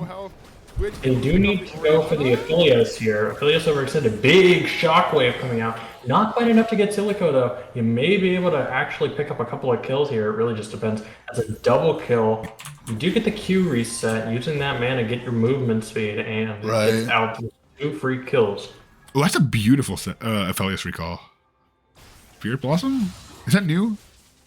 Yeah, it's the new one. That's awesome. Yeah, Philius has a lot of nice skins. Dean is just he's flexing on us with the new skin. I don't know. Yeah, rich boy Dean. Rich boy Dean, SMH, hashtag no Dean. All right, so we do have a very, very scary Twitch. You know, already has the Kraken Slayer, Berserker Greaves, and 2 daggers. Really going the attack speed. Which Get out. Okay. Something to fear. If they keep the Twitch alive, that could be a big win con, and you can really just say "fuck you" to that ear. Right. I mean, with the comp that Cylakats drafted up, you have the Nautilus, you have Trundle, you have Ornn. All can just peel the Victor, peel the Twitch. It's really just to protect the carries comp. And very, very nice hook for Nom. We saw an unkillable Udyr last game, but right now he does not have the chance. He just goes down. And that is a secured Herald for Cylakats, which is going to provide. And we are exactly even in gold until this Herald drops. Well, soon to be Cylakats favored, assuming that these plates down. And looking at the map here, we do have 2 opportunities for first turret. 2 things with 3 plates. Mid could just be free, honestly. Go mid, drop it.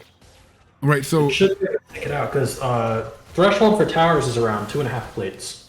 Right. Oh! Sure, I guess. I mean, good trade. Oh, plates just fell. So, actually, towers should be able to go down a lot easier now. Oh, wait, do they actually get less tanky whenever turrets fall? Yes, but that's only to physical and AP damage. So like Herald doesn't do more. No, Herald does true damage, right? So right. it's irrelevant. But yeah, that's why you want to try and drop Herald before plates, because if you can get it to about 2.5 plates and drop Herald, then that's first turret secured. Right. A lot of gold for you too. You can get a couple hundred out of it easy. Mm-hmm. Oh, looks like Jonah and maybe going for it. Malachi doesn't have any mana. Don't die. Oh. Die? Don't die? Don't die. Aww. Cringe. Anyway, this is certainly not. I mean, we're not a biased cast. We just first game we certainly were biased. I just think, I want to see game 3. Were we biased in the first game? I feel so. like I feel like we knew what was happening. It's just like, of course, you always want an underdog comeback. Exactly.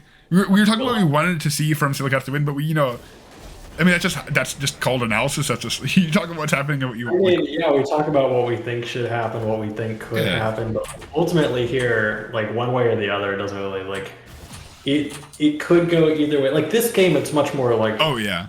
Even though the gold's a lot more even, Cylakats is still in a better position. This game is alive. It's electric. Yeah, we're actually we're awake, baby. We're awake. Let's go. All right, looks like we have dragon spawning in 1 minute. Cylakats setting up vision for it, although a lot of it is control words. Although except for that, yellow word is selected word. Words down here in the drag area, and they have scuttle, so a lot of vision to work with. They are going to lose their control ward, and there is a control ward here in Pixel Brush. Right. But so right. I really want to see Noam back in here before Dragon spawns. I think it might be a bit late. Yeah. So you can see Noam does not have any wards to place now. With 30 seconds left to Dragon, can't do anything with wards. If they can get a good Ornn ult into Twitch ult, they could absolutely just steal this drag. Yeah, into Nautilus ult. They are kind of lining up here. They're clumping up. All right, like I was talking about with the, comes out. They are rushing him down though. Are they going to be able to kill him? It's hard to tell. Yes, they do get the Twitch, but Maokai is by himself. Trundle should be able to burn him down. We do have a death on the Affiliates Victor with a double kill. Maokai gonna try and get away, but he can't. He doesn't have any escape routes. Triple kill for the Victor. That's a lot of gold. Oh yeah, like we were talking about, it is a protect the carries comp. One of the carries went down, and then Victor just absolutely cleaned up with the triple kill. You may have the Twitch bounty, but guess what? I'm the problem now. Exactly. No, he has an even bigger bounty. bounty. The bounty's even bigger on Victor. God. You just replace one problem with a bigger problem. Oh, the misery. Everybody wants to be my enemy. Wow. Absolutely great stuff from Cylakats here. Just love to see it.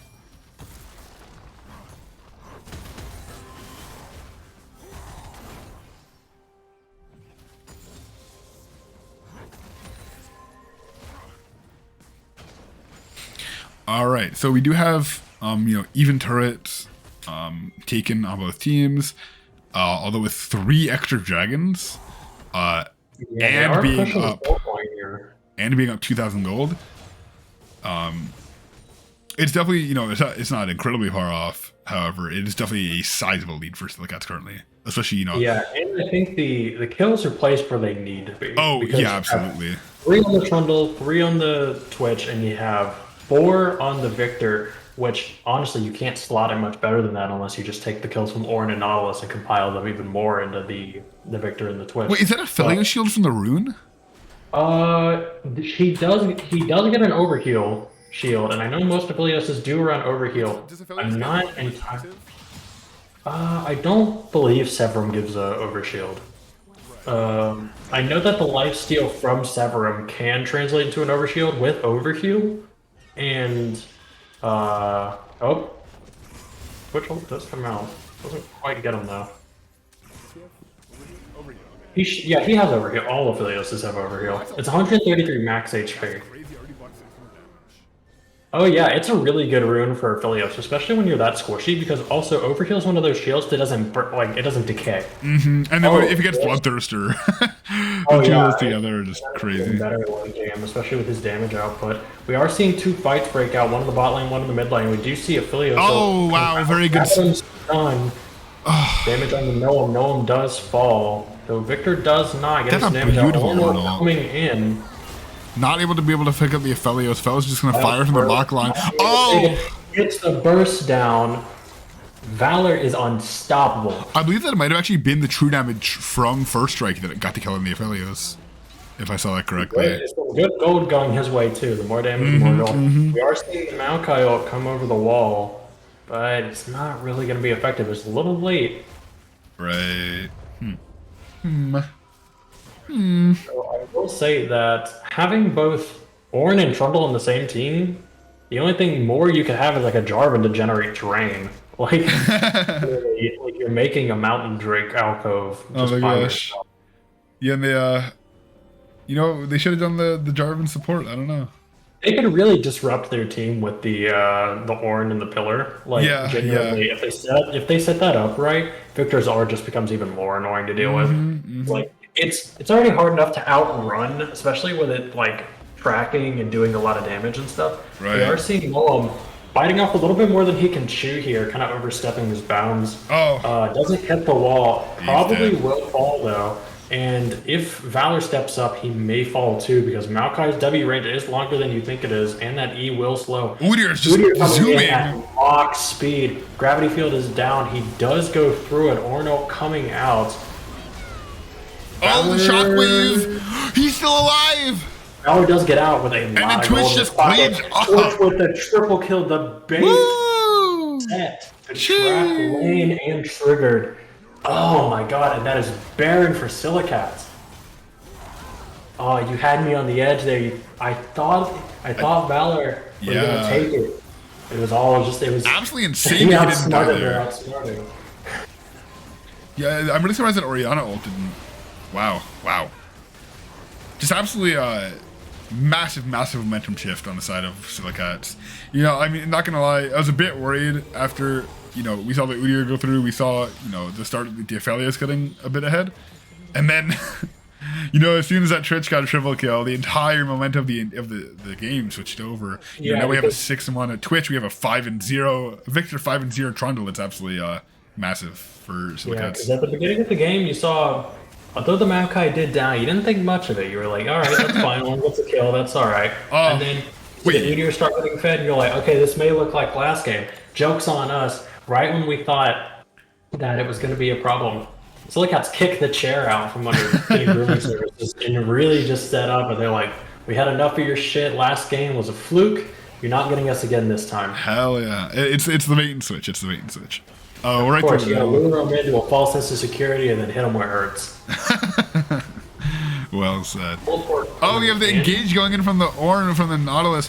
Let's see, can we get it? Ultimate from Orin. They're pretty pumped up. Oh no, he CC'd. Not gonna recast it. Maokai with the wild growth. Victor still up, doing a lot of damage. All right, let's see Twitch cleaning up. Udyr can do in the Is back Twitch line. going to do anything? Flashes, gets a triple kill. Oh my gosh, this Kraken's like Rune on Twitch is just absolutely destroying Kitten Grooming service. And Udyr can't do anything unless he just wants to take the L. Another dragon. It's gonna be soul point at almost 22 minutes? Like, that is impressive. That is some good jungle tempo. 8-0, 6-0, 6-1. They're like, hey, we got a couple of picks. Take your poison. Figure out which way you want to die. We'll give it to you any way you like it. They are really starting to run away with this game now. Yeah.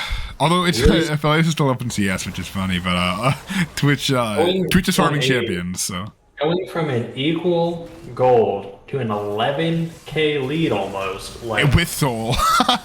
yeah, like Oh my gosh. it's around 9k now, but really just gonna like start putting in the work, especially with Baron Buff Valor getting even more gold as if he needs it. True. How much gold does he have, I wonder? A lot. Holy. Okay.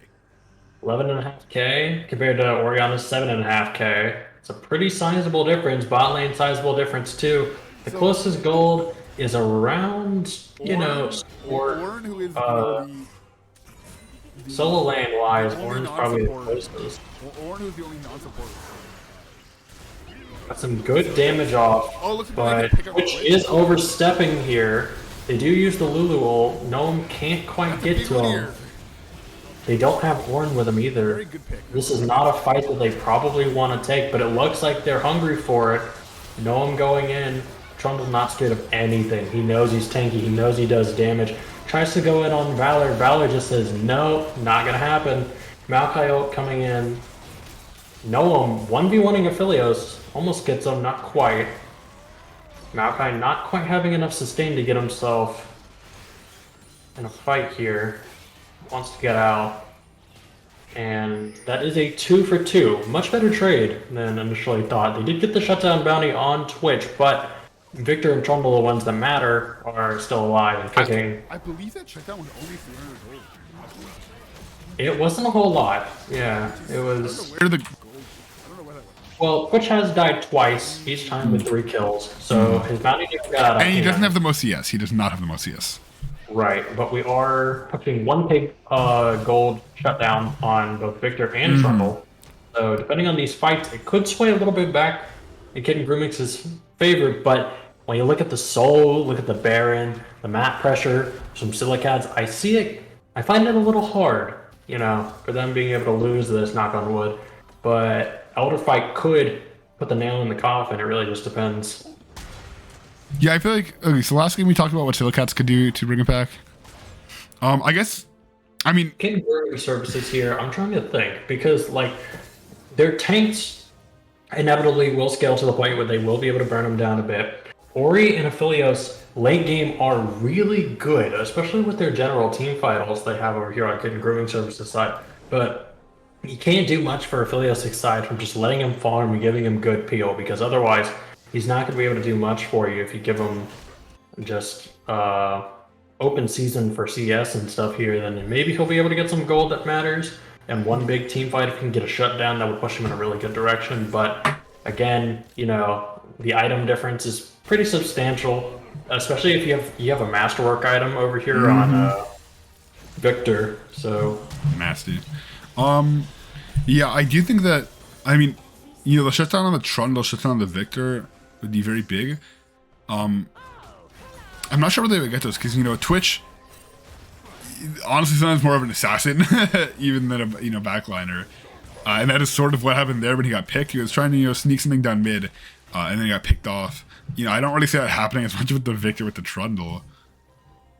But, you know, if they are able to get a fight with, you know, a 2v1 on the Victor, 2v1 on the Trundle, there is definitely potential for them to get that massive shutdown and, you know, yeah, so take like the that's game going with it. ahead and putting down some vision on Baron here. They do have priority for it.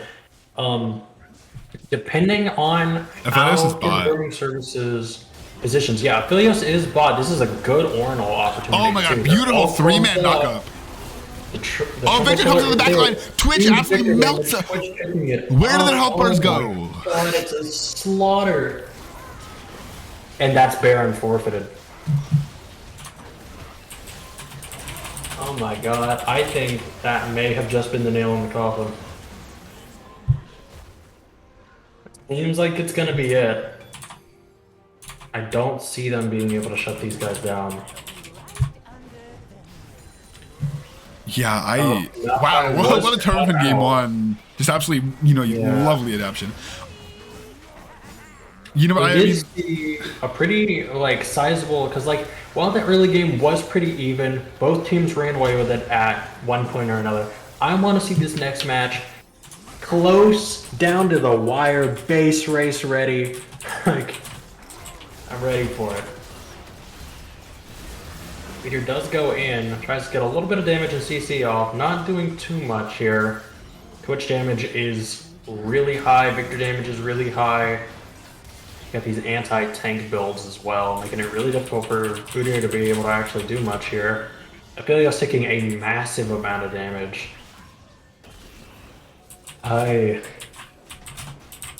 Looks like Elder will be coming up soon.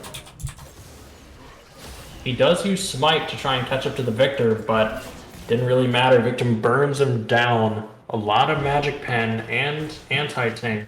Victor just makes it really difficult for Udyr to do anything. Just absolutely gets laid out. Just disgusting. Yeah, it's really just disgusting. There's not much else you can say. 9-0, 9-0, 10-2. Oh my gosh. Honestly, at this point, I think Noam could 1v1 the ADC and just walk away. True. And then they're off chasing the Ornn while they get Elder. And then the Victor gets Elder. the shutdown. It's just 6 feet under. We are going to see a game 3, which will be exciting. Yeah, that's really great. You know, that's what you want to see from winners finals. We want to show that these teams are evenly matched. If it was a stop in either direction, honestly, it would be a bit disappointing. Yeah, I'm wondering who we give MVP to this game, because genuinely, Twitch did well, Valor did really well, but at the same time, Jonah did well because we watched how Udyr pathed. He took advantage. He took the dragons. You know, he ended up winning these fights, getting Herald, being able to exacerbate that lead even further. So for me, it's either between Jonah or Valor. For me, it's Valor personally because of I mean, that the one dragon fight got that triple kill. That's what really turned the game around. I think Jonah was able to keep everyone in the game the whole time, but that one fight is really just what cinched the game, I think, towards Cylakats' favor. I will be right back. I'll be back in a couple minutes. Draft should be in 3 minutes. I will show these damage. Okay, I won't show the damage graphs. Okay, I'll just show you the scoreboard. I'll be right back. Plan never works. I'm wondering if they're going to let the Udyr through, considering the last 2 games. I mean, obviously in the second game it didn't do quite as well, but generally speaking it was pretty good. And then we did see a massive gold and damage gap coming in from Valley. That first strike putting in work, both in damage and in gold. 40k damage, 16,500 gold. Pretty substantial lead.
All right, I am back. Sorry about that. No, you're good. All right, we should have draft starting in 1 minute. What do you want to see differently from the drafts this game? I want that Yumi not to be banned. I don't think it's Yeah, a worthwhile ban. I think either Udyr needs to be banned or Maokai needs to be banned. And while they didn't do well last game, that's not to say they won't do well this upcoming game. And then, I don't know, maybe from Kitten Grooming's service side, their bans are pretty good.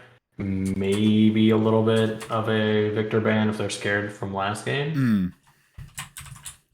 Yeah, I think that banning Cylakats is honestly very difficult. You have the general picks like the Seraphine, which you technically could ban, but it's also incredibly scary on the Kitten Grooming service side. Actually, I don't know who has side select. I guess we can see this is updated. Kitten Grooming service does have blue side, so I believe we might actually see another Seraphine ban from Cylakats here, despite Noah being so strong on the pick. I don't know. Oh, I Dean DMV. I wonder if it's good or bad. Oh, Drago's not playing against Michael, actually. Well, let me know when you can stream draft. Oh, dude, this is so annoying.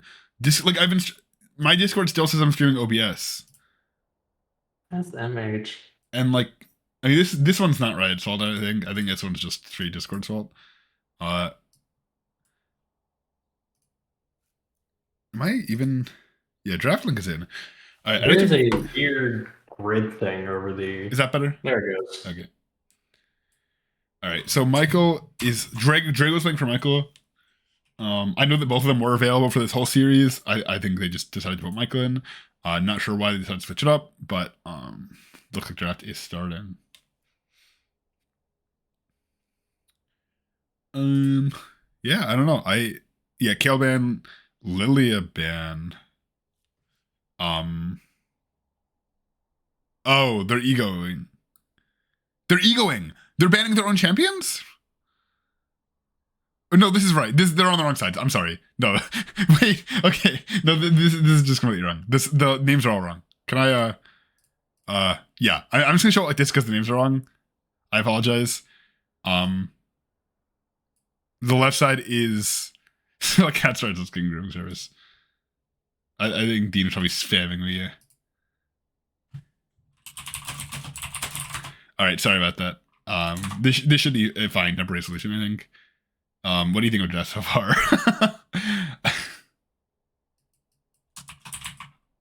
Hello. Anyways, all right. So we have the Master Yi ban. Looks like they're just giving over the Udyr again.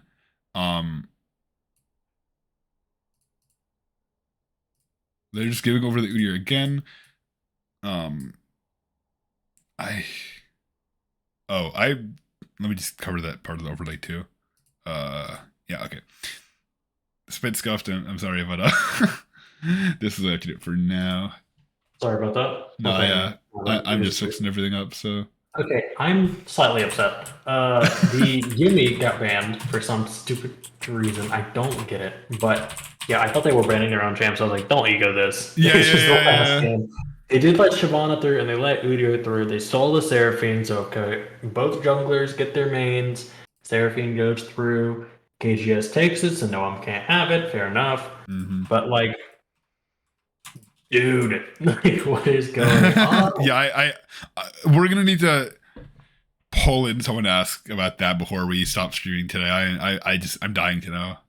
I gotta know.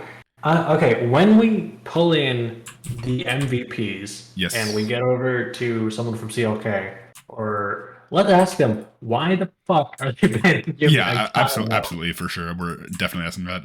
We're not letting them get away with this without some sort of explanation. I don't get it. Maybe it's just me. Maybe I'm just not a Yumi backer. But like, wait, is this right? It looks right. Yeah. Okay. I fixed it. So again, note the Drago in the top lane. Yeah. Okay. So everything looks good, Dean. Don't worry. Nothing bad happened. I mean, it wasn't an issue. Okay. Price and Nautilus bot lane is a strong combo. Seraphine also pretty strong in general. And I think we noted before that Kai'Sa is one of the champions who has a lot of games on for ADC. Yeah, Kai'Sa's really strong in the meta right now, so I'm glad to see that. Shyvana, obviously, Udyr, obviously, both champions, egregiously strong. They're banning Valor Silas again. Teemo's getting banned from Cylakats because they already picked the Kaisa. Or no, joking. Maokai. Okay, makes sense. Thank you. All right. Okay, what else can they ban? Because the enemy team hasn't picked top or mid. I think ban Ori. I think it's actually a good choice. Yeah, no, I think you're absolutely right. I think Oriana is the ban here. He's just done so well on it. I mean, game 2, potentially tested with maybe the item start, although I'm not going to blame that on anything. He doesn't even play it that much anymore. I don't know if that's true. I think that might have been a scare tactic. Ooh, the instant Sejuani lock. I know that Drago is very fond of that pick. That is a Sej top. They can counterpick it because they went ahead and locked in their top laner. Although, again, leaving Joel with this whole lane last pick is very strong. So, I mean, there's definitely some good picks here. Poppy, Mordekaiser, Kalad, Alawi, any of these. You know what? I'm going to say it. I'm going to say it out loud. KGS deserves to lose that game because Dean did not pick the ADC first. I'm still mad. I'm still mad. That's what he gets for not being perfect. No, he should have thought about it. I don't know. We literally had it. It was going to be so It was going to be so good. Oh my gosh.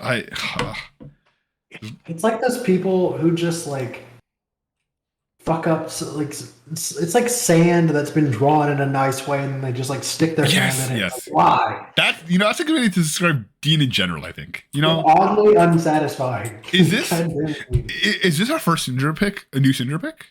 Maybe? I think so. Well, first in right. playoffs that I've seen.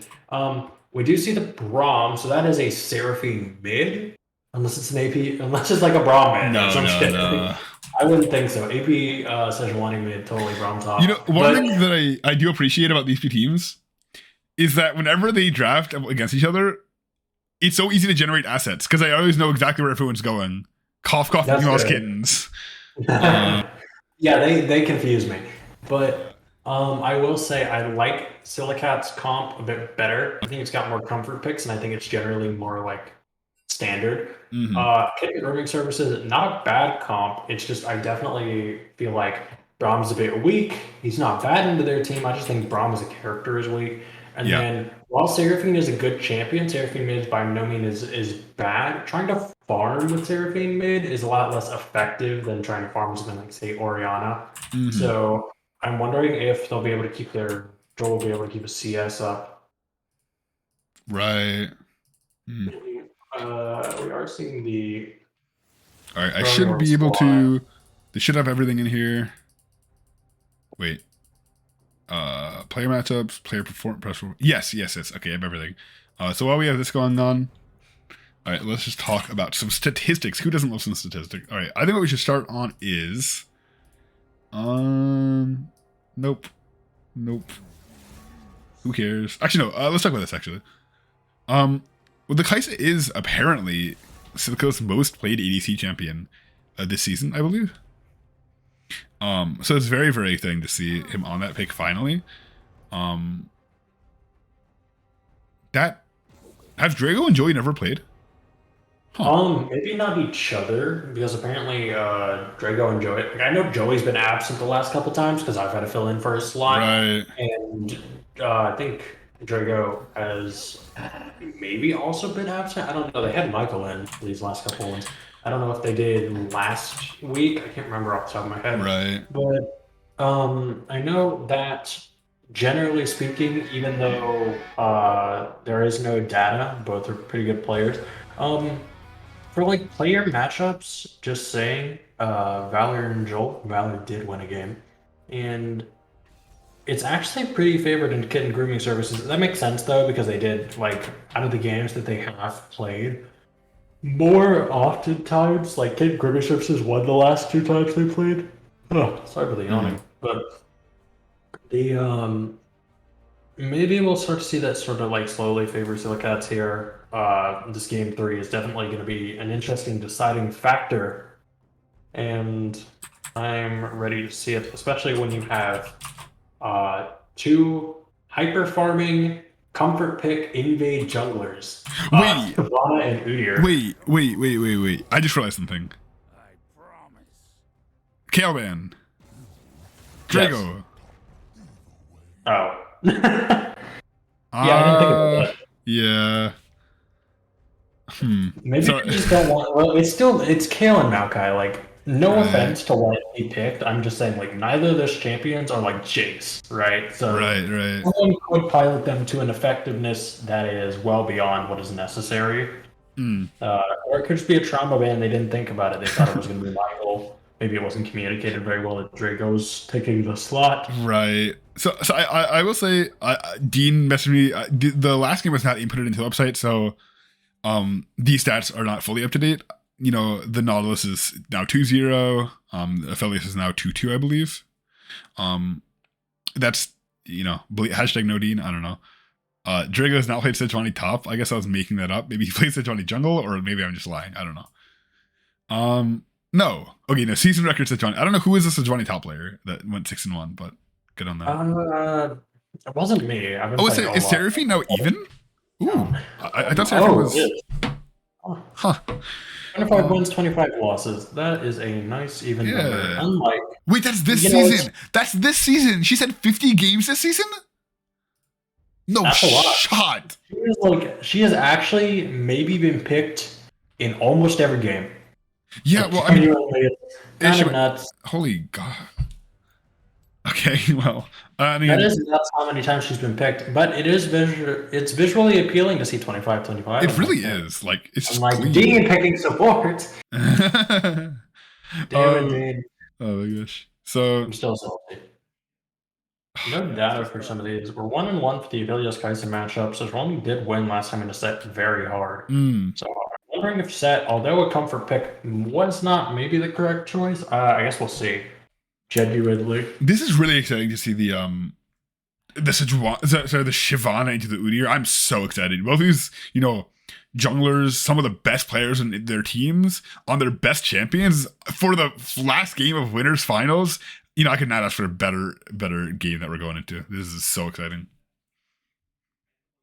All right, so real quick, I'm just gonna show this. Gotta look at the bands. MASO Mason. I don't. Oh, The other one. they gave him the Udyr. They gave him the Udyr 3 games in a row. And then the other one is what? BRURM. Wait, BRORM. Brome? I think they tried to spell Wait, Brome. Brom. And fucked it up. Bro. Oh, wait, I think it's Bro rematch.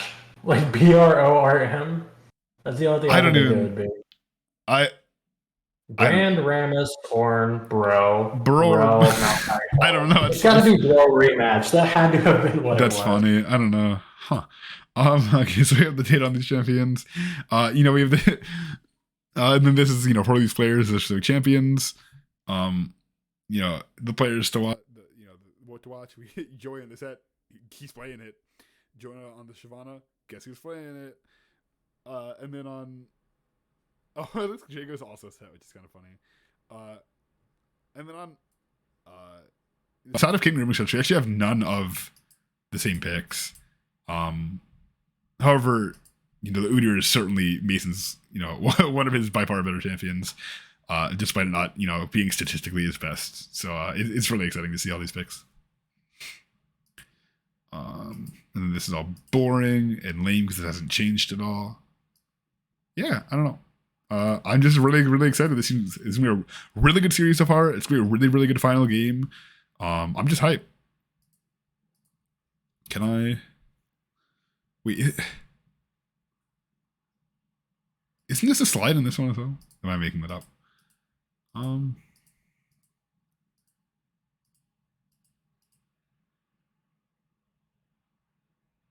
These are just the same, right? Yeah. Dean, your code sucks. I hate your website. I don't know. Can I? So again, this is just wait 1 sec. Skin review. Good review. All right. I don't know why OBS takes a while to pick it up, but hopefully it'll show. Come on. Come on. Bro, I just want to show. I just want to see the cool skins. Come on. Come on. Come on. Come on. Yeah. Okay.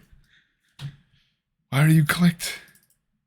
Ooh. Okay. That affiliate. I don't know. That affiliate skin is really cool. I'm just really happy with it.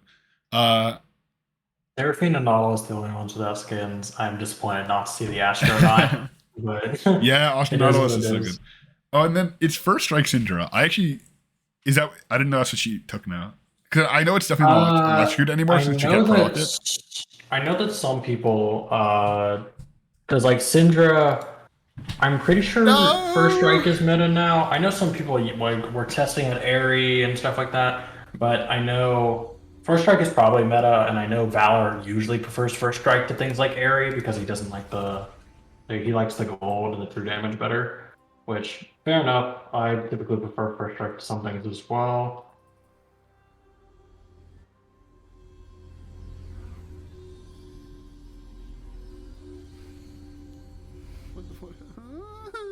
It's gonna work, right? It's gonna work, right? Okay. Really? There we go. Alright, let me turn the overlay on. No more skins to look at. Alright, this game for sure, everyone will buy their items. Let's go. Well played. Wow, items were bought. Crazy. I'm surprised we don't see any interesting. Okay, so just as a recap, we had Valor as an MVP, and yes, it was. And then who was the other MVP we had from Kitten Grooming Services? Okay, I can actually go through that right now because in Discord, in the Hall of Fame channel, we had Mason as the #1 jungler, Jonah as the #2 jungler, although Jonah was also most improved and MVP. For mid lane, it was Valor #1, Joel #2. For bot lane, it was D #1, Cylakats #2, and then for support, it was Noam #2. So absolutely stacked on both teams. You know, it makes sense statistically in the #1, #2 teams, but it just really shows that these players are the best of the best in their individual roles and have the synergy to back it up. We're, I'm trying to remember who we're interviewing from Kitten Grooming Services. When Oh no! Oh, not the pause, bro. He said piss gamers. I'm Wait, no referring- shot. Someone has to take a piss. I am referring to every time there is a pause as a Hong Baba moment because that man took 7.5 minutes to get to sleep. True.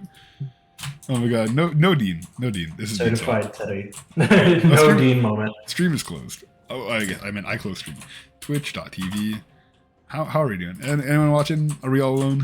I think people are here. We 15 viewers. People. Let's go. Although I We think got they're all some muted. workers, that's perfectly fine. Oh, who is that? I don't know who this is. Yo! We appreciate you, viewer. Wait, what were they saying? Dope. Sorry, we're just. Hi, Eden. Oh, it's Eden. Yay. Hey, Eden. I'm sad We're to see flaming you guys Dean so on the bad. regular because that's how we do here. True. Honestly, yeah. Dean is the worst. Cringe. What are they You talking gotta about? flame. You gotta healthily flame Dean. Exactly. It's here to clown on Jonah. Fair. I don't like this chat. What is happening? What is it? What is going on? You're talking about piss. I'm not a fan. I'm not a fan of the piss chat. Oh, thank you. I got the, we got the dynamic duo Hidiri and Jacob. It's fun. I enjoy One of these days, I'm going to get like a blanket and put it over all my setups. That way you guys can hear me without this egregious echo. I'm again sorry that I sound like I'm in an echo chamber. I just have a very empty ass room. And yes, we do clown on Jonah a bit. Jonah did get his pick now, so maybe we get to see a certified Jonah moment. So that way we don't always get to see the ego Udyr, but could go either way. Valor is threatening showing Cylakats' feet if KGS FFs right now. Honestly, Oh my god, you letting the dogs loose? Sheesh. Letting the dogs out? Wait, Pike is a toggle? Oh yeah, Pike is a toggle. Pike's toggle, I think, is it makes his next auto look like a crit. Fun fact. I thought it was just, I guess it depends on the skin. I know it makes his blade like Yeah, shine. it makes it shine, and then his next auto animation is a crit animation. Oh, that's interesting. I wasn't aware of that. I just knew that it was like it had that effect on it, Right. which I like that on the Sandwraith skin. But I have Project Pike. I'm not a huge fan of it. Oh yeah. I wish Project Pike was cooler. Like Pike has a lot of good skins. That's one of his worst. Like, and it's a legendary. Come on.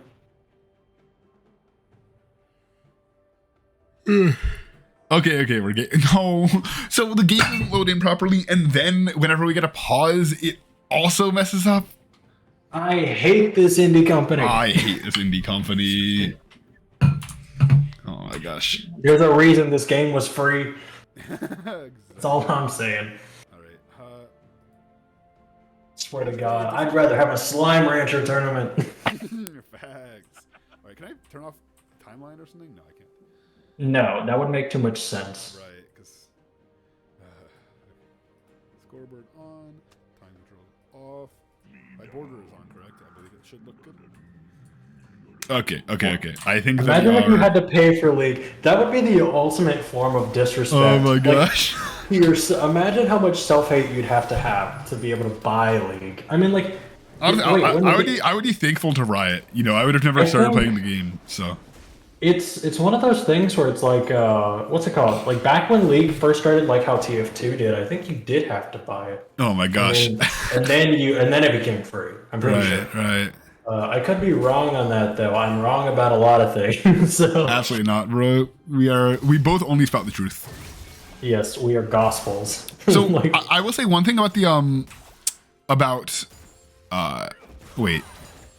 Drago stepping in is the fact that Cylakats has this synergy built up over 2 games, whereas Drago is throwing a mix in there. Even if he pops off, there's still that slight communication gap potentially. There's still that slight aggression coming. Yeah, in that early Cylakats, ignite are not the biggest. I guess it was a late ignite, but yeah, but that was the correct move because when you have Kaisen Nautilus, you have a much stronger early game than Aphelios Braum ever could. Because without attack speed, Aphelios is not going to proc Braum's passive, and generally speaking, Aphelios early game is paper thin. So like you can really do a lot here. We do get to see a flash down to the bot lane doing some good damage out from Silico, taking a bit too. Aphelios getting him on the back foot. I'm very interested to see how the bot lane goes, because I think it is favored to Cylakats, but if he plays this right, Aphelios could go late and really start to become and we have Hex Slash over the wall, not going to be able to get a hook. Oof. Thick wall. Can't do much. It do be like that. Can you hear any extra audio from my thing or no? I don't think so. I have stream muted on. Okay. No, I think I think my roommates are making a smoothie, but I think it's not being picked up. That would be funny. Big haymaker, big damage, but to one generally, like those resistances are a pain in the ass to get through. You know what? I've loved seeing Joey in these comfort picks all series. I just love watching him play. It's just very, very fun and satisfying. He does what he does. He does it well. He does it consistently, and that's all you can ask for, All right, looks like we are making a play on mid.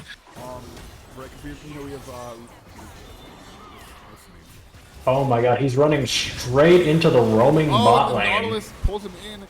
He's gonna take a fair bit of damage, just ghost out, but like making him use that ghost early, making sure he can't invade, denying him the scuttle. They did a lot of things right there. Learning a little bit from these last 2 games. They're like, we're not doing this again. Fool me once, shame on you. Fool me twice, shame on me. Very true. 3 times, that's cringe. True. Okay. Wait, Nautilus is going for a vision invade.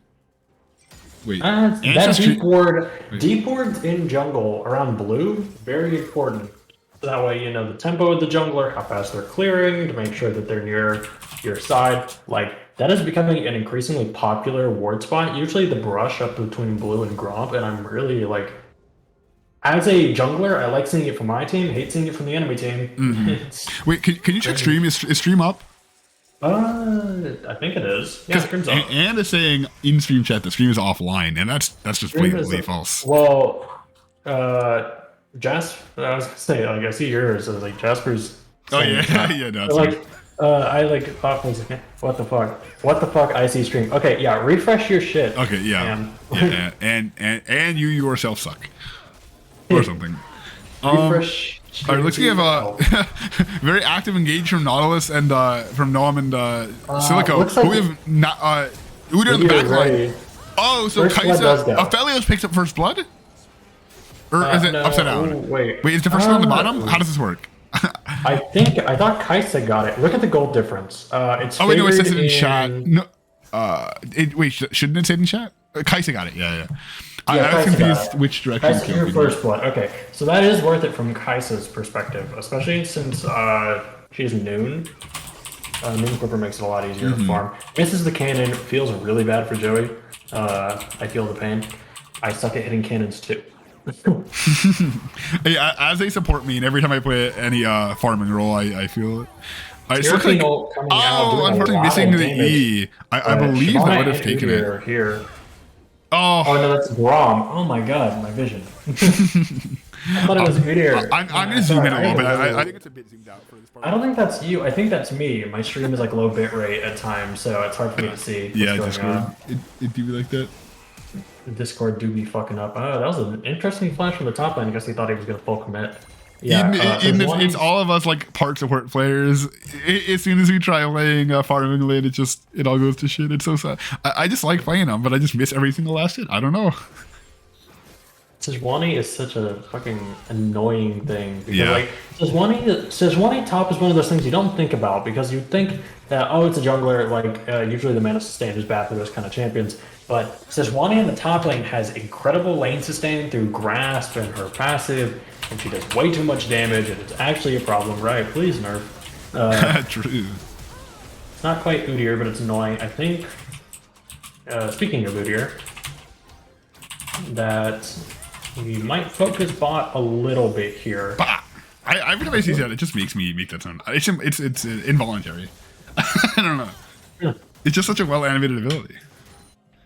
Farming is difficult. That's why I have so much respect for Joel playing on like, Orianna, being able to farm these like almost 10 CS a minute, because that's really difficult. Because unless I'm playing something like GP, where you have like just absurd amounts of AD damage with like Sheen and stuff, farming is one of those things that I've never been like amazing at. It kind of depends on the role, because like characters like Kaisa I find really easy to farm on, but you put me on something like with stupidly low base AD, it becomes a problem.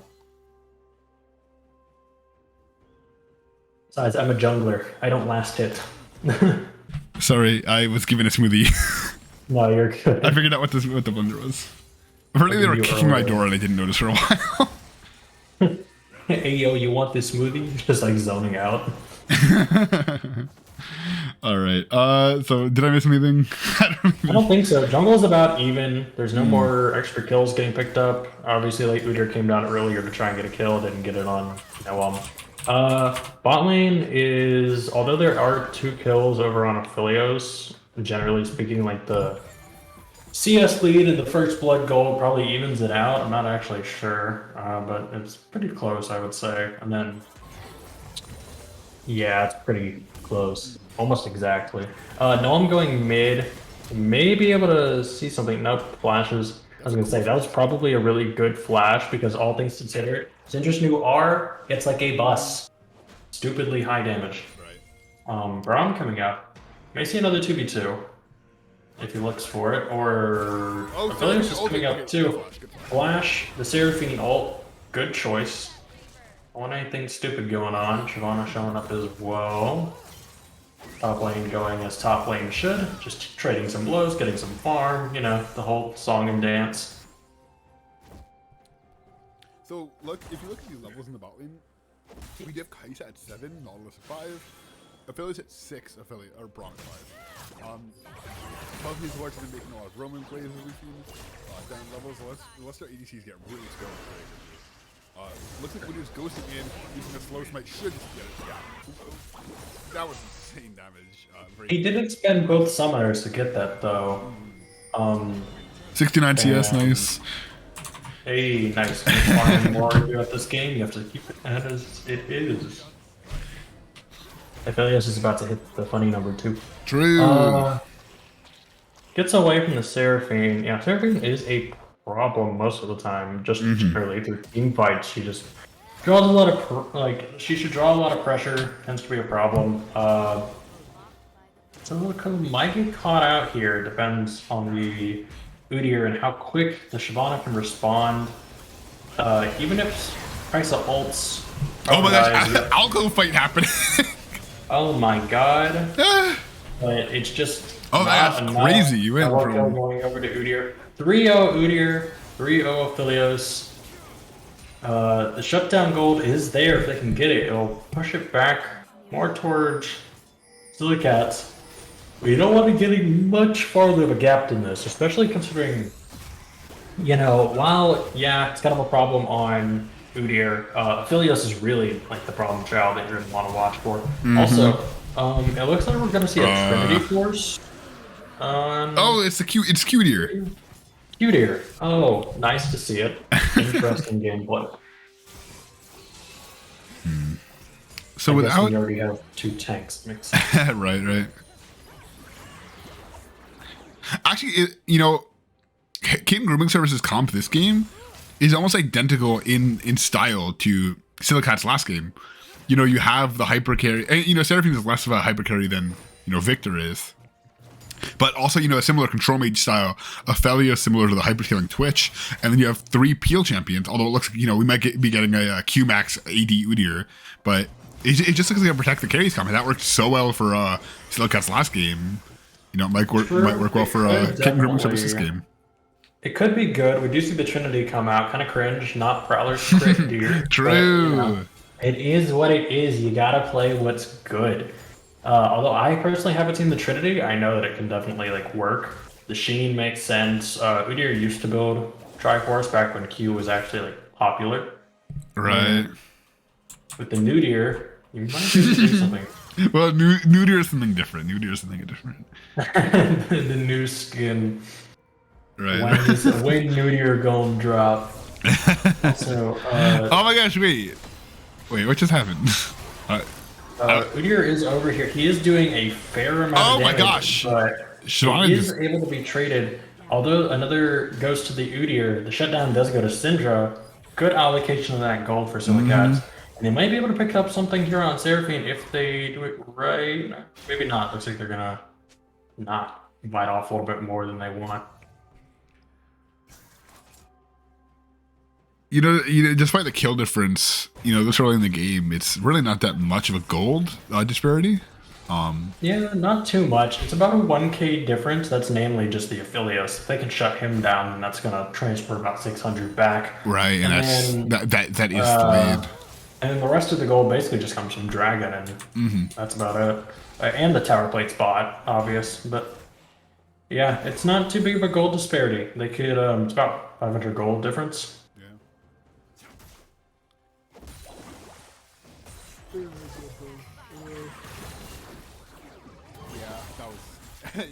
Good damage. Good damage, good money. Mid lane. True. First strike.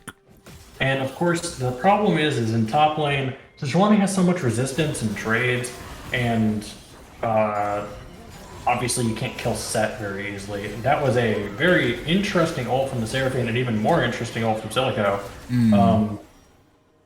This was an interesting fight, I'll say that much. He may be able to get Seraphine here, he does, but he may die because Udyr does a lot of damage going with the Q max. Shyvana does go in, gets to pick up the kill. And the question is, will they be able to get a Aphelios here? That is a lot of money, 600 total gold from the Udyr onto the Shyvana. Onto the Syndra, rather. If you can keep seeing I'm taking over there, should be able to burst it. Yeah, oh no! No, the 600 gold goes to Noam. Oh, Sag. I mean, so good he got the bounty, but it definitely would have been better on Kaisa. Right, I've definitely been there as in that Nautilus shoes. I do feel bad for him because I do know the pain. Yeah. Sometimes you just gotta hit him, you gotta CC him, you gotta be like, all right, I'm done, and just walk away. Yeah. I've been there a lot of times. I feel that pain. I've done it a couple of times. Not even on brand. It's always the weird champs that you're like, yeah, I'm gonna play this support, and then you end up getting 8 kills. Yeah, absolutely, definitely. Although playing support and you're like, damn, 4 kills on Blitzcrank? I mean, I don't mind if I do.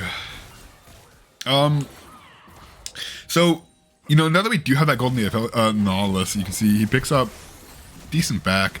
It will help him defend against the Udyr, against the Aphelios in the future. I shouldn't have defended Sol AP. I lied. I didn't defend that Seraphine against the Seraphine. We are seeing, interesting enough that, well, it's... Is that bot tower? That's bot tower. Wow, That is just bot tower. melts it. First turret, yep. They did a lot of damage to it over the span of the early part of the game. We're going to see some pretty good burst damage coming in on the Seraphine.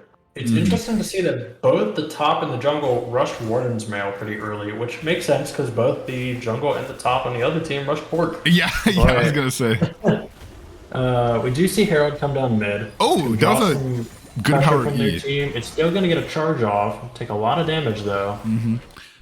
Oh, this Aphelios is going to build Bloodthirster second. That's absolutely disgusting. The amount of overshield he'll get. Yeah, but to some extent it is necessary because their comp is Right. a little divey, so that makes sense. Udyr is still pumping out a fair amount of damage with just one item. Oh, and there goes the shot. Braum just being melted down. What? That's so wide. Wait, okay, that's actually crazy now. Oh my gosh. Syndra's stun is crazy big now.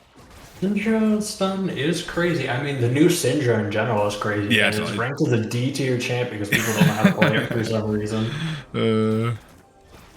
People just don't know how to play it. I guess they're trying to play it like old Syndra. Like, probably with like Electrocute and everything. I don't know. Maybe it's one of those things like a Kali, for every one good one, you got 10 bad ones. But I don't know how you can be all that bad at Syndra. I mean, she's not the most complex, but she's not easy either, especially now that you gotta actually focus on your Splinters of Wrath. Right. And this could be good for Aphelios here, having both a Chakram and Severum.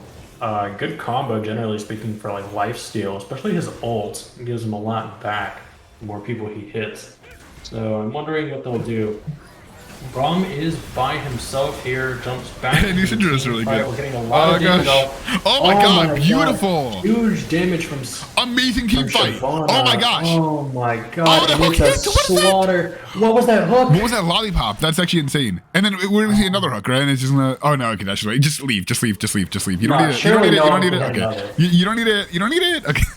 The chase went on for a bit too long after That that. was actually nuts. Both the Shyvana ult and the Kaisa damage comboing together, doing a lot of damage here. Cylakats getting away with a low amount of HP. That Nautilus hook, defying physics.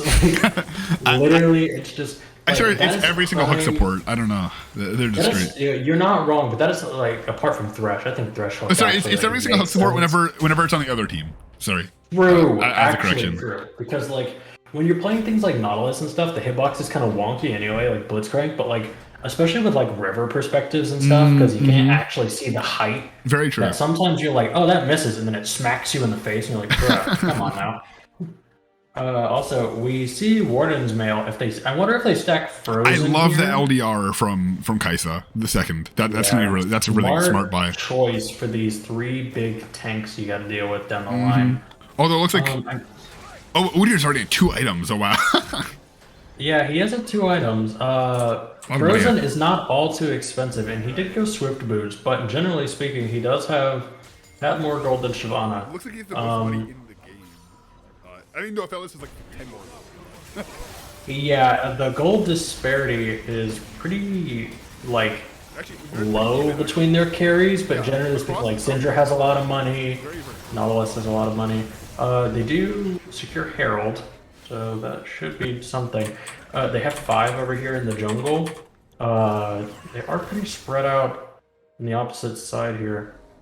We do see a mythic from Jonah, so that should round off the build pretty well. Now he can start really being a nuisance with that slow, getting some good health back. And we are gonna probably see Goredrinker. I'm wondering if it's a Stridebreaker or Goredrinker angle from set. I imagine it's Stridebreaker. Goredrinker's fallen out of the meta, but you never know. Also ready to see the Bloodthirster, and if they respond.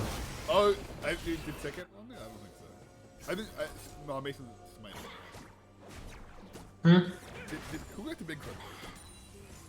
I wasn't paying that much attention to it. I was more just like focused on the general fight. Yeah. I don't know, Krug money. I wonder if they stack Frozen Hearts here. It'll be a little less effective, but yeah, I would like to see probably a Randuin's come out from Sejuani, but like that's the problem though. Is like Frozen Heart's a good item, like generally for both of these champions, you'd want to build it, but like my problem with it is like if you have too many on the same team, it just becomes redundant. Right. Especially if Udyr like fights in melee range of everyone in the first place and just gets in the back line, like what's the point? Exactly. So we have Syndra with the Shadow Flame. I'm not sure how many splitters she has. I can actually check. She is player. I'm not too familiar how the Splinters of Wrath mechanics work. I know that you want more splinters and you do get them from like cannons, but I don't know the thresholds. So it's every. Oh, okay. Collect splinters and basically gain stats. You get ability points. At 120 you get a 15% increase to ability power. Right, and I believe. So you basically get like a mini rab. I'm not sure. Oh, okay. I think it says. I really It also dislike does that it just true goes damage. away. I really dislike it. Because the Q gives her a second charge. The E gives her more damage. True damage. W gives you true damage. W and E is, I believe, wider. Maybe. Oh, it's just. The width is increased and the slow is increased. Oh, no, we have a massive set. A lot of ultimates coming out. Set That goes lagged a down lot in for the me. back Okay, line. we're getting some big CC over here on the set of Cylakats. Here comes Donut, big CC. Can we see some damage in? Oh my gosh, Jonah just guess absolutely this melted is the one- backline. The entire backline. Where did they go? They disappeared. What? Donut does good damage. Bruiser You would Shyvana think does a Jonah playing lot. LeBlanc the way he made their backline magically disappear. You know, funny enough, that actually wasn't their backline, that was their front line that somehow got into the back. Right. Oh my god. And now the Aphelios and the Seraphine are pushing mid. They should be able to just reset from Cylakats, make sure they don't overextend mid lane. It's gonna be interesting. Well, this game is, I mean, going really, really back and forth. Looking at these gold graphs after is going to be really interesting. You know, we had that pretty decently sizable gold lead at the beginning from Kitten Grooming service. You know, a couple lost fights, you know, definitely made it look a certain way. But then as soon as those shutdowns got taken down, even though, you know, one of them was by Nautilus, no, I'm just, honestly, it felt like that moment he just turned on. He's been landing such crazy hooks since. And it's really just... Heat-seeking hooks. Yeah, exactly. Scripting. What? Still, like, one thing I'm kind of concerned about, Sejuani, 22 minutes in, still no mythic. They're gonna chase him down. Hopefully not able to get away. Okay. Is it just me, or is the clock broken up there? 23 minutes? It says 22:22 for me, it's frozen that way. There might be a Discord thing. Wait, no it wouldn't. It's not frozen on my screen. It's not frozen on the, what's it called? Alright, so we have Shyvana going in, Seraphine ulting backline. Set just massively destroying everyone, but we have the Sejuani ult. Looks like the Cylakats are just so split, but now that they've taken care of the They dragon, are getting low. They're able to kick her to that line. Aphelios, though. Wait, Aphelios is at... Whoa! Aphelios is still at full HP. He's got KGS red white, the team fight build. Is he gonna be able to pick him up? No, it does not appear so. That was crazy. I don't know what just happened. I was lagging for a fair bit of that. Is it still good or no? Like, is it hammer still messed no, up? it's fixed now. Okay, I don't know what was going on, but the thing that I'm really concerned about is that, like, if they don't get good Grievous wounds distributing, and they also don't focus down like Aphelios, a lot of the damage on Kitten Grooming services is left up, and they're gonna have to deal with it like they did just then, especially if you have a powerful combo like Severum and Chakram. Like, you gotta focus down the Aphelios. Right. Teddy says that Dean used the wrong Aphelios ult. I cannot speak to that whatsoever. I don't know what any of his ults do. I don't know which one he used. Which ult did he use? He had red and white. I'm not sure which one he used. Yeah, okay. Did he use Chakram or Severum? I don't know which one of those is which.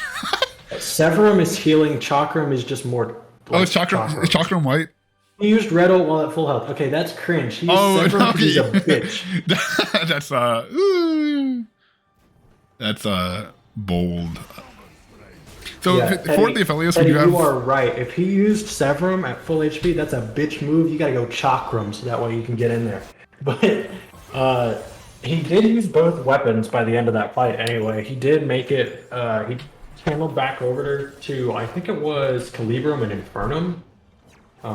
Is that red green? No, that is, okay, now he has Gravitum. Oh, that's the root one. I know that one. Grav is purple, Infernum is blue. Right. That's what he Wait, has you said currently. what's the blue one? Infernum. Why? But that blue. That sounds red. No, Infernum is the blue, it's the flamethrower. Oh, and he does get another thing. Oh, and then Seraphine. Oh, Seraphine and Noam just says, nah, don't want it. Aphelios is just so strong here. They are going to go for Baron, though, and Cylakats is a bit scattered. They're just kind of giving them in. You know what? This is kind of the opposite of last game for the AD carries. You know, last game we had Cylakats had a lot of damage or had a lot of kills on the Twitch. I don't know if I would 1v1 this. There's one here. Okay. Oh, he does get the kill. They are on Baron still. Right. So Kaisa there, the reason you on that is because of the LDR, because of the Kraken Slayer.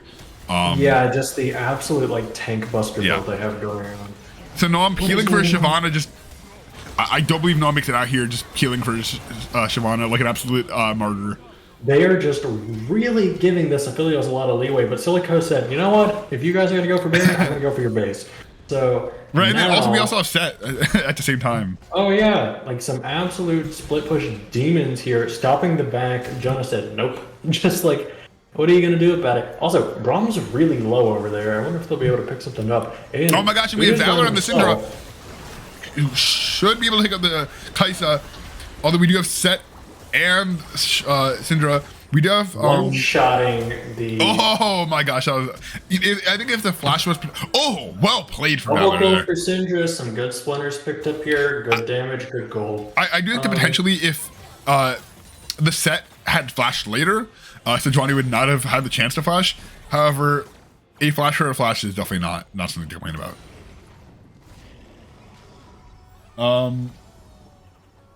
Hung Baba, you're just saying magic words at this point. I don't really know what any of them mean. Ooh, red, purple, 1v1 guns. Damn, he just got executed. Yeah, I know. Infinity Edge was picked up by Aphelios. That's very, very powerful. He's going to be pretty strong now. They're really going to have to execute him early in these fights or he's going to run away with the game, especially if he has a powerful combo with his guns. So that'll be interesting to see. Like they are picking up, Mountain Drake is spawning in 1 minute. This is the soul, one away from soul point. Is soul point mean that next dragon is soul, or is soul point the soul? I've never terminology. Soul point is. I'll tell you after this fight. Yeah. Noma's getting picked up. Sejuani misses. With the R. And Aphelios using the Chakram R. Oh my gosh. Doesn't matter though. Crazy well played. The 4-man stun. Huge haymaker. Yes. Fuck him up. The 4-man stun there from the Syndra was crazy. Yeah, and the Set ult into E. Gore Drinker gets a ton of healing off, gets his grit back. Max Grit Haymaker just shreds the We have Joey just hitting Braum here. Seraphine almost killed Braum. Did you see that? Aphelios used his ult very early in the fight trying to get some chakrams, get some damage out, but it didn't matter in the end. And they are zoning them off of this Baron. No, my. Okay. They did end up getting Baron, and they may get Seraphine. I'm not entirely sure yet whether or not he has E up. Nope, not quite. Okay. Yeah, but what was I gonna say? Terminology. Yes. Okay. So, Soul Point is used when someone has 3 drags, and the next drag coming up is considered the Soul Point. So the Soul Point is the 4th dragon. Yes, it's this dragon coming up here. So it's the 4th. It's the dragon that's available for the soul. That is the Soul Point drag. Right. So if you have 2 dragons, you can say that they're fighting to avoid a Soul Point situation. Yes. Okay. And we are seeing a Set ult come back through some good. I'm waiting for his W. Oh no, it was down. Doesn't get the W off, unfortunately. Look at that shield on the Aphelios. That's just crazy. You gotta have it because he's so squishy. You gotta get these big shields to block for you, but one Serpent's Fang, one anti-heal could really just fuck you up. Alright, so this is a turret, a lot of gold onto the Aphelios. He currently has is NF there? Holy shit. Yes. 13k gold. Got the team on his back right now. He must be hurting. Yeah, so does Valor also has a ton of gold. Valor does have a lot of gold. He's been picking up a lot of kills. He hasn't been what? dying as It's much. really funny. He's got good We CS. had Jonah and Valor with very, very similar kills.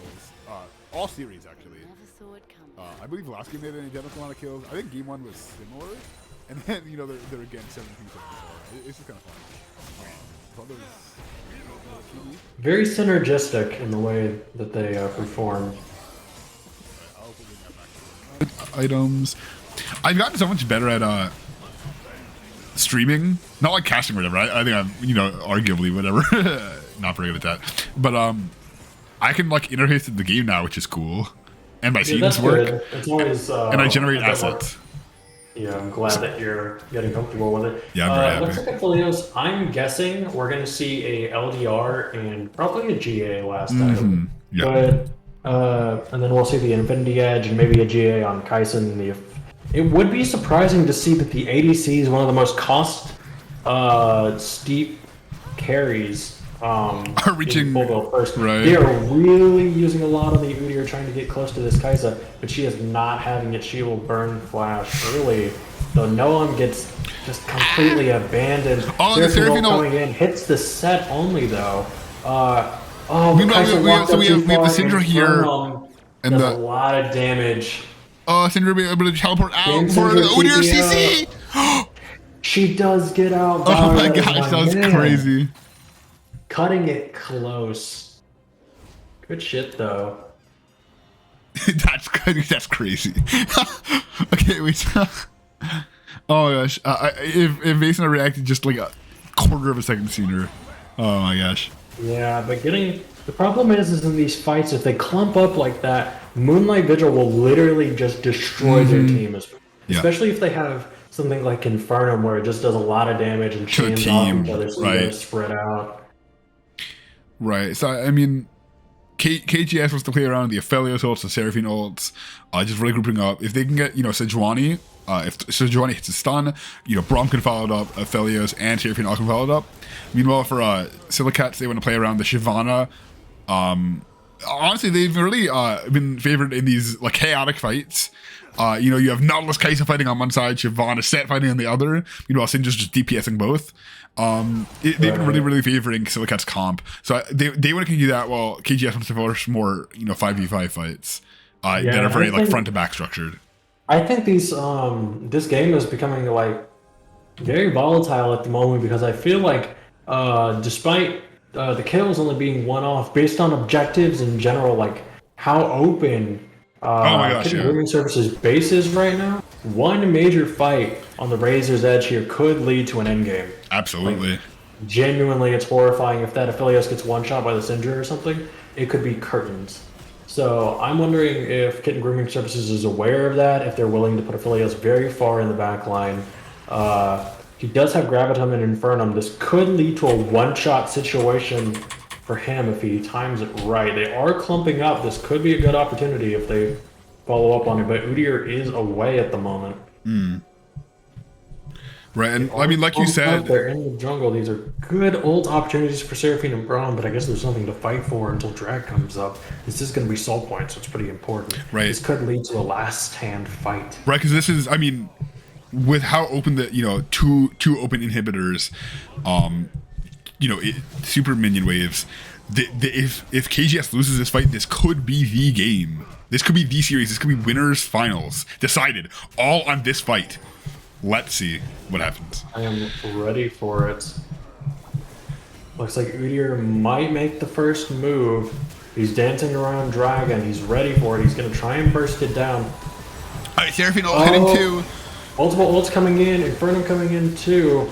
Big set ult coming in on the backline. Shyvana going in. A lot of AoE damage. Price coming in to assassinate, and that could be the game. We have teleporting in, Jonah set into the base. Quad. Set going into base, and I think that's game. I think the hand has been played. It really is. It really is exactly like we said.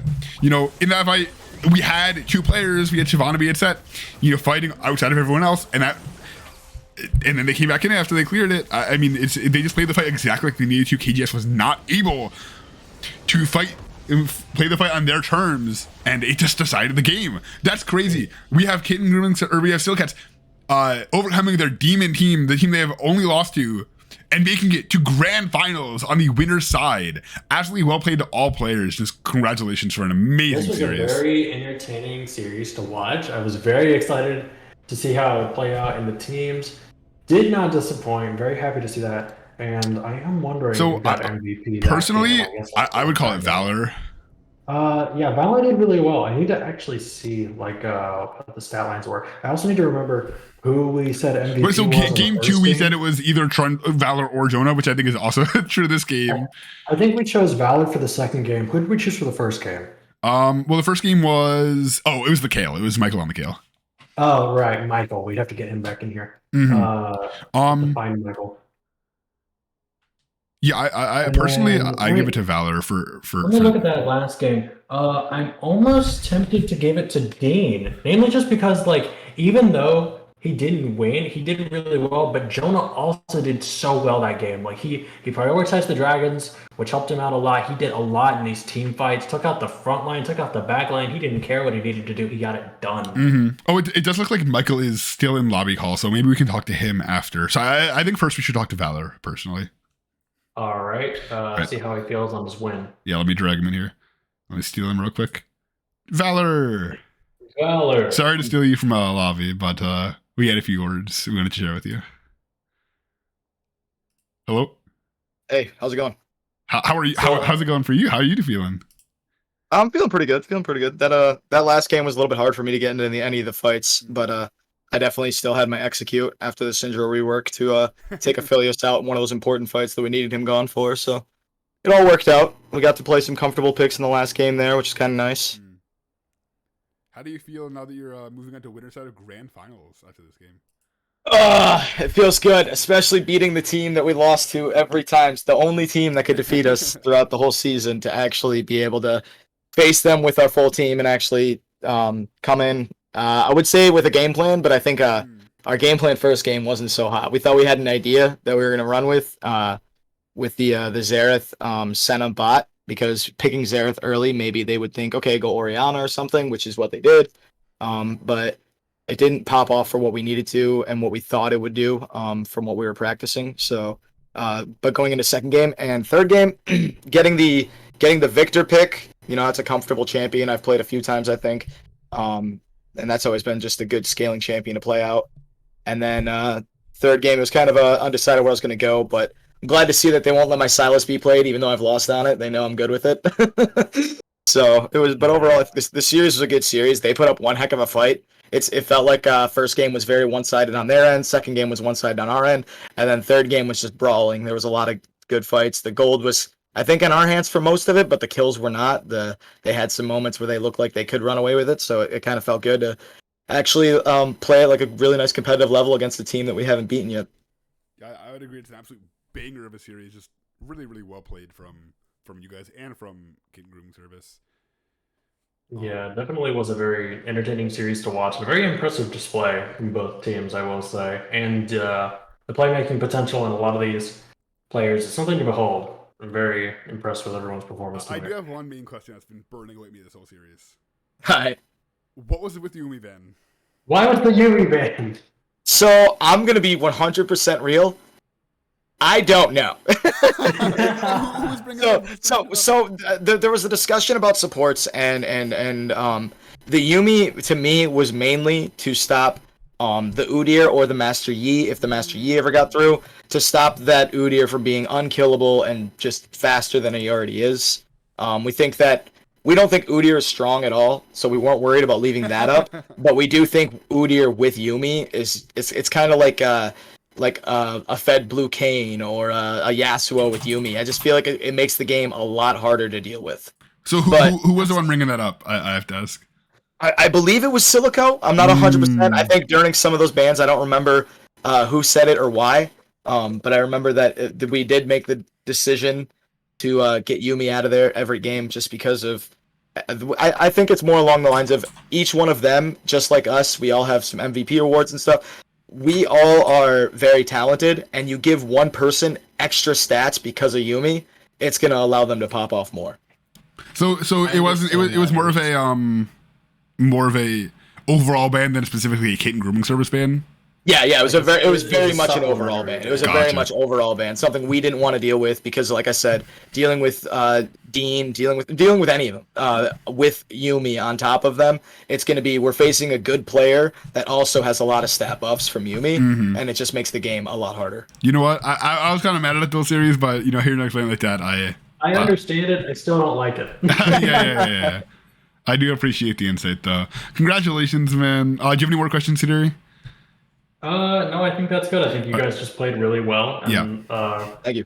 very understanding from your perspective as to why you played the way that you did. I think everyone contributed a lot. No one really like super fell short, and just generally good job. Very excited to see how the next one plays out as well. Oh yeah, I just want to extend a really major congratulations. You guys totally overcame your demon for the season, and you really guys just showed why you guys are considered the number 1 and number 2 teams. You guys just both played amazing. Congratulations. Yep, thank you guys again. All right, I'll let you go. Michael's gone. No, where'd Michael go? Get him in here. do we want to talk to Dean, or is that like he lost the series and maybe tilted? I don't think he's gonna be that tilted, honestly. Actually, I'm gonna DM him real quick. Asking if he wants to show up. Yeah, I mean that game 3 was crazy. Yeah, I mean I honestly could not ask for a better series because honestly after game 1 I was a bit worried that Cylakats is just gonna fall prey to the same pick over and over again, and they really just showed that they can actually adapt and overcome. Yeah, because I thought it was just like ego, leaving the video open. Yeah. But like I guess through past performances and generally how they felt about the character, that understandable, leave it open. But yeah. So right, like the Yumi ban, you don't want to be a supplementary like problem because like Yumi becomes a problem once you get stuck to someone who's actually good at the game. Right. So it looks like we do have an okay for a Dean review. I will drag him in here now. Get the Dean in here. All right. You have been kidnapped. Hello. Oh, I gotta turn on my lights real quick. All right. Dean, I think I don't know if you actually I need to let me check some stats. I have the ability to do that. It's crazy. Who else has played Aphelios? It's my question. I'm wondering that because I don't see Aphelios too often. Right. So if I could load champions, Aphelios. Okay, so we have. I had a 14 KD going into that. Yeah, I know. We saw. It's crazy. So it looks like Michael has played 1 game of it. Stanley has played 1. Hong Baba has played 3, and you've played, I guess, 5 now. Oh, I should have guessed. If you go to incognito, it'll be updated because I just selected it. The only thing that might be wrong, and by might be I mean it's definitely going to be wrong, is that it's going to say Valor played Shyvana last game. Yeah, I did see that. That's interesting. Certainly, I did not just type in the same S champion 2 times in a row because of muscle memory. I can actually fix that right now by just like manually editing. Wait, Dean, are the games in or is it just the stats? Because I checked the affiliate stats and the games are in. It didn't show correctly. But like, you have to be an incog. I just did so it shows that you have 5 games on it, but when I click the thing, it only shows 3 of them. Anyways, filtering by any chance? By what?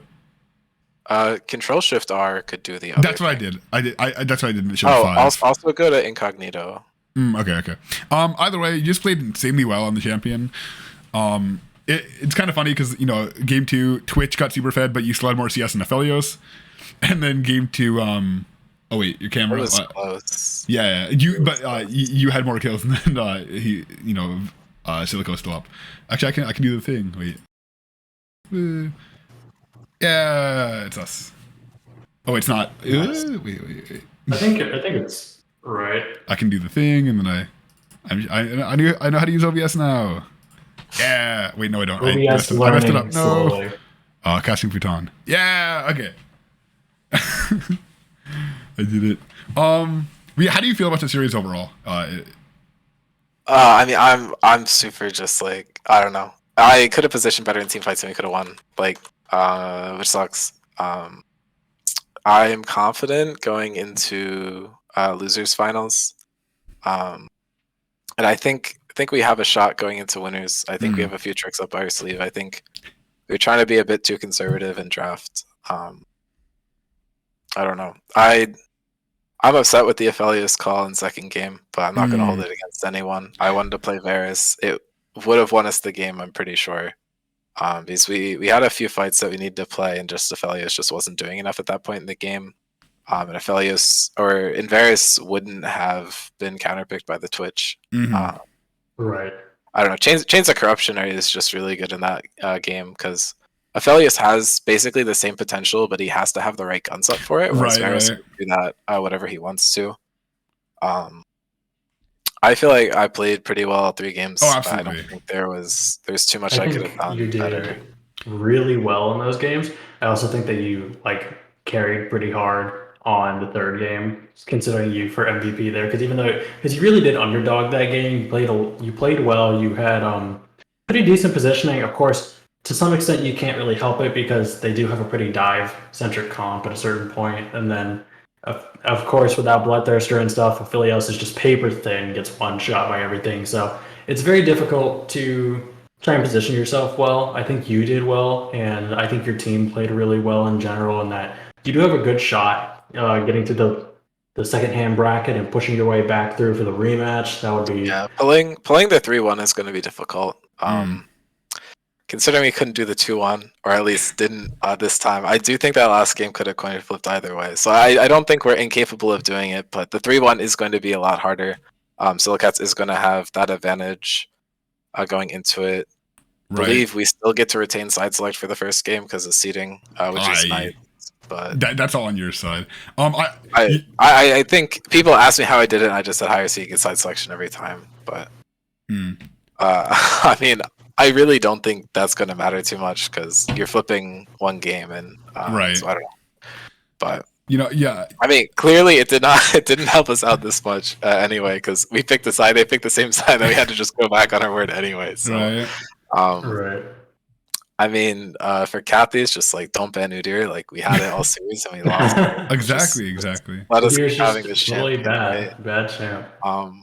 Yeah, I mean, I don't know. I have a few thoughts about their draft, but I'm not going to say anything because I don't want them to solve the problems that I've seen. Okay. Third eye. You'll have to tell us after grand finals. Exactly. Yeah, you'll have to tell me after grand finals. Or if we get out in losers finals, But, exactly. Well, then you're helping Kathy's Kittens. You're gonna. Then you're helping Kathy. You said you guys beat us. We're gonna elevate you up and take down. Hey, I mean, I'm fine with that. I mean, maybe losers bracket comeback with the. Maybe it's Kathy's slip. Maybe fun. Necessary. You never know. Honestly. Yeah, so, I mean, unfortunate, draft issues with, not picking Varus. This was an absolute banger of a series. The back and forth in game 1 and game 2, followed by a very, very close game 3. It was honestly one of the most exciting, playoff games that we've had in any season. I think basically everyone on both teams was saying this is probably the best series we've had. It was an absolute banger. It was really entertaining. Really first game, second game sweeps. Third game was a really close knit fight. And trust me, I feel you on the ADC pick. I don't know if you remember when I had to play Kog'Maw, but that did not go well. Really, just No, I mean, I saw the Kaisa and I go give me Aphelios, and my team was are you sure you want to run that? Fucking Aphelios, it's Kaisa. I want to take Aphelios, Kaisa, definitely not bad. And I understand the pain on the Twitch matchup, Twitch damage high. Finding Aphelios sucks. I don't know. I mean, the issue was we locked in Lulu, and Eric was if we're playing Lulu, we're playing Aphelios, which I understand. Because I think if we picked Cog there, which was the other one we were considering, it would have been quite bad. Right. I don't know. There's a couple other angles we could go. I'm not gonna open up too much stuff, but I don't know. I am pretty excited to play Kathy's. There is a reason that we didn't pick to play against them going into semis, so it'll be kind of cool to test if we made the right choice there. See if it's easier, more difficult than playing against Mimos, but it will be cool to get to play against every team who made playoffs. So I think that should be fun. Oh yeah, that is cool. I didn't think about that. Yeah, so I think we're the only team that's gonna get to do that. Yeah. I think Kathy's would be in the same position. Well, they would have been if the game had Right. happened and the result had Right. been yeah. That's what I'm saying. Yeah. Like if we got here and there had been a gameplay, they would be in the Right. same, which would Yeah. be cool. But I don't know. I'm excited to play Hong. I Yeah. hope he's not still pissed about the emote thing, but he could be. In which case, I'm sorry, but I don't know. I did kind of let him gap me on the Twitch. I had a bit too much to drink. Locked in Draven 3 and 14. That game was fun. Like, Yeah. it was Yeah. interesting. I can promise for the remainder of the season, you will not be seeing the return of Dean Straven. Okay. What do you? No, I don't know. I don't know. I mean, Draven's one of those champs where it's just like. Actually, no. I'm It can be capping. I'm good. capping. November 12th. Okay. Oh, okay, okay. Silly scrims. I'm whipping out the Draven. Let's go. Hey. Wait, did we do it? Is that happening? Is that a thing? Yeah, I'll probably write up rules for it. I think it would be cool to do some sort of like A-Rams loser takes a shot or something. Oh like yeah. Yeah. There's some fun events you can do. So I don't know. We'll have to figure that out, but I don't know. I'm excited to play Mimos. Yeah, no, I think that Or the not, rest not of- Mimos. They're the kittens. I'm excited to play the Yeah, kittens. I mean, you can just say kittens, and it's true. It's true 100% of the time. But it's just a really, really great, playoff series. One of the absolute best we've seen in the whole server. I mean, well played. Honestly, you didn't take the dub, but I think you guys all played amazing. So, Dude, Valor's fucking good. Like, yeah, no, he's crazy. He's an MVP, that's for sure. He's one of those players where you can't ban him out. He's good at a lot of things. He's got good CS management. And they He's always just one give of him those last pick. all-arounders. Yeah, he always gets last pick too. So That's crazy. makes sense when you have to deal with the R5 and stuff like that. But again, your team played really well all around. I will say, I do have a question. Why did you choose to sub in Drago over Michael in the last game? well, we didn't, so I'm not going to discuss it. Oh, yeah, no, my bad. All right. Well played series. Good luck against Kathy's Kittens. Good luck, Kathy's Kittens. I think that I'm probably gonna end stream there. All right. Yeah, fair enough. All right. Thank you everyone for watching. Peace. Peace. Peace.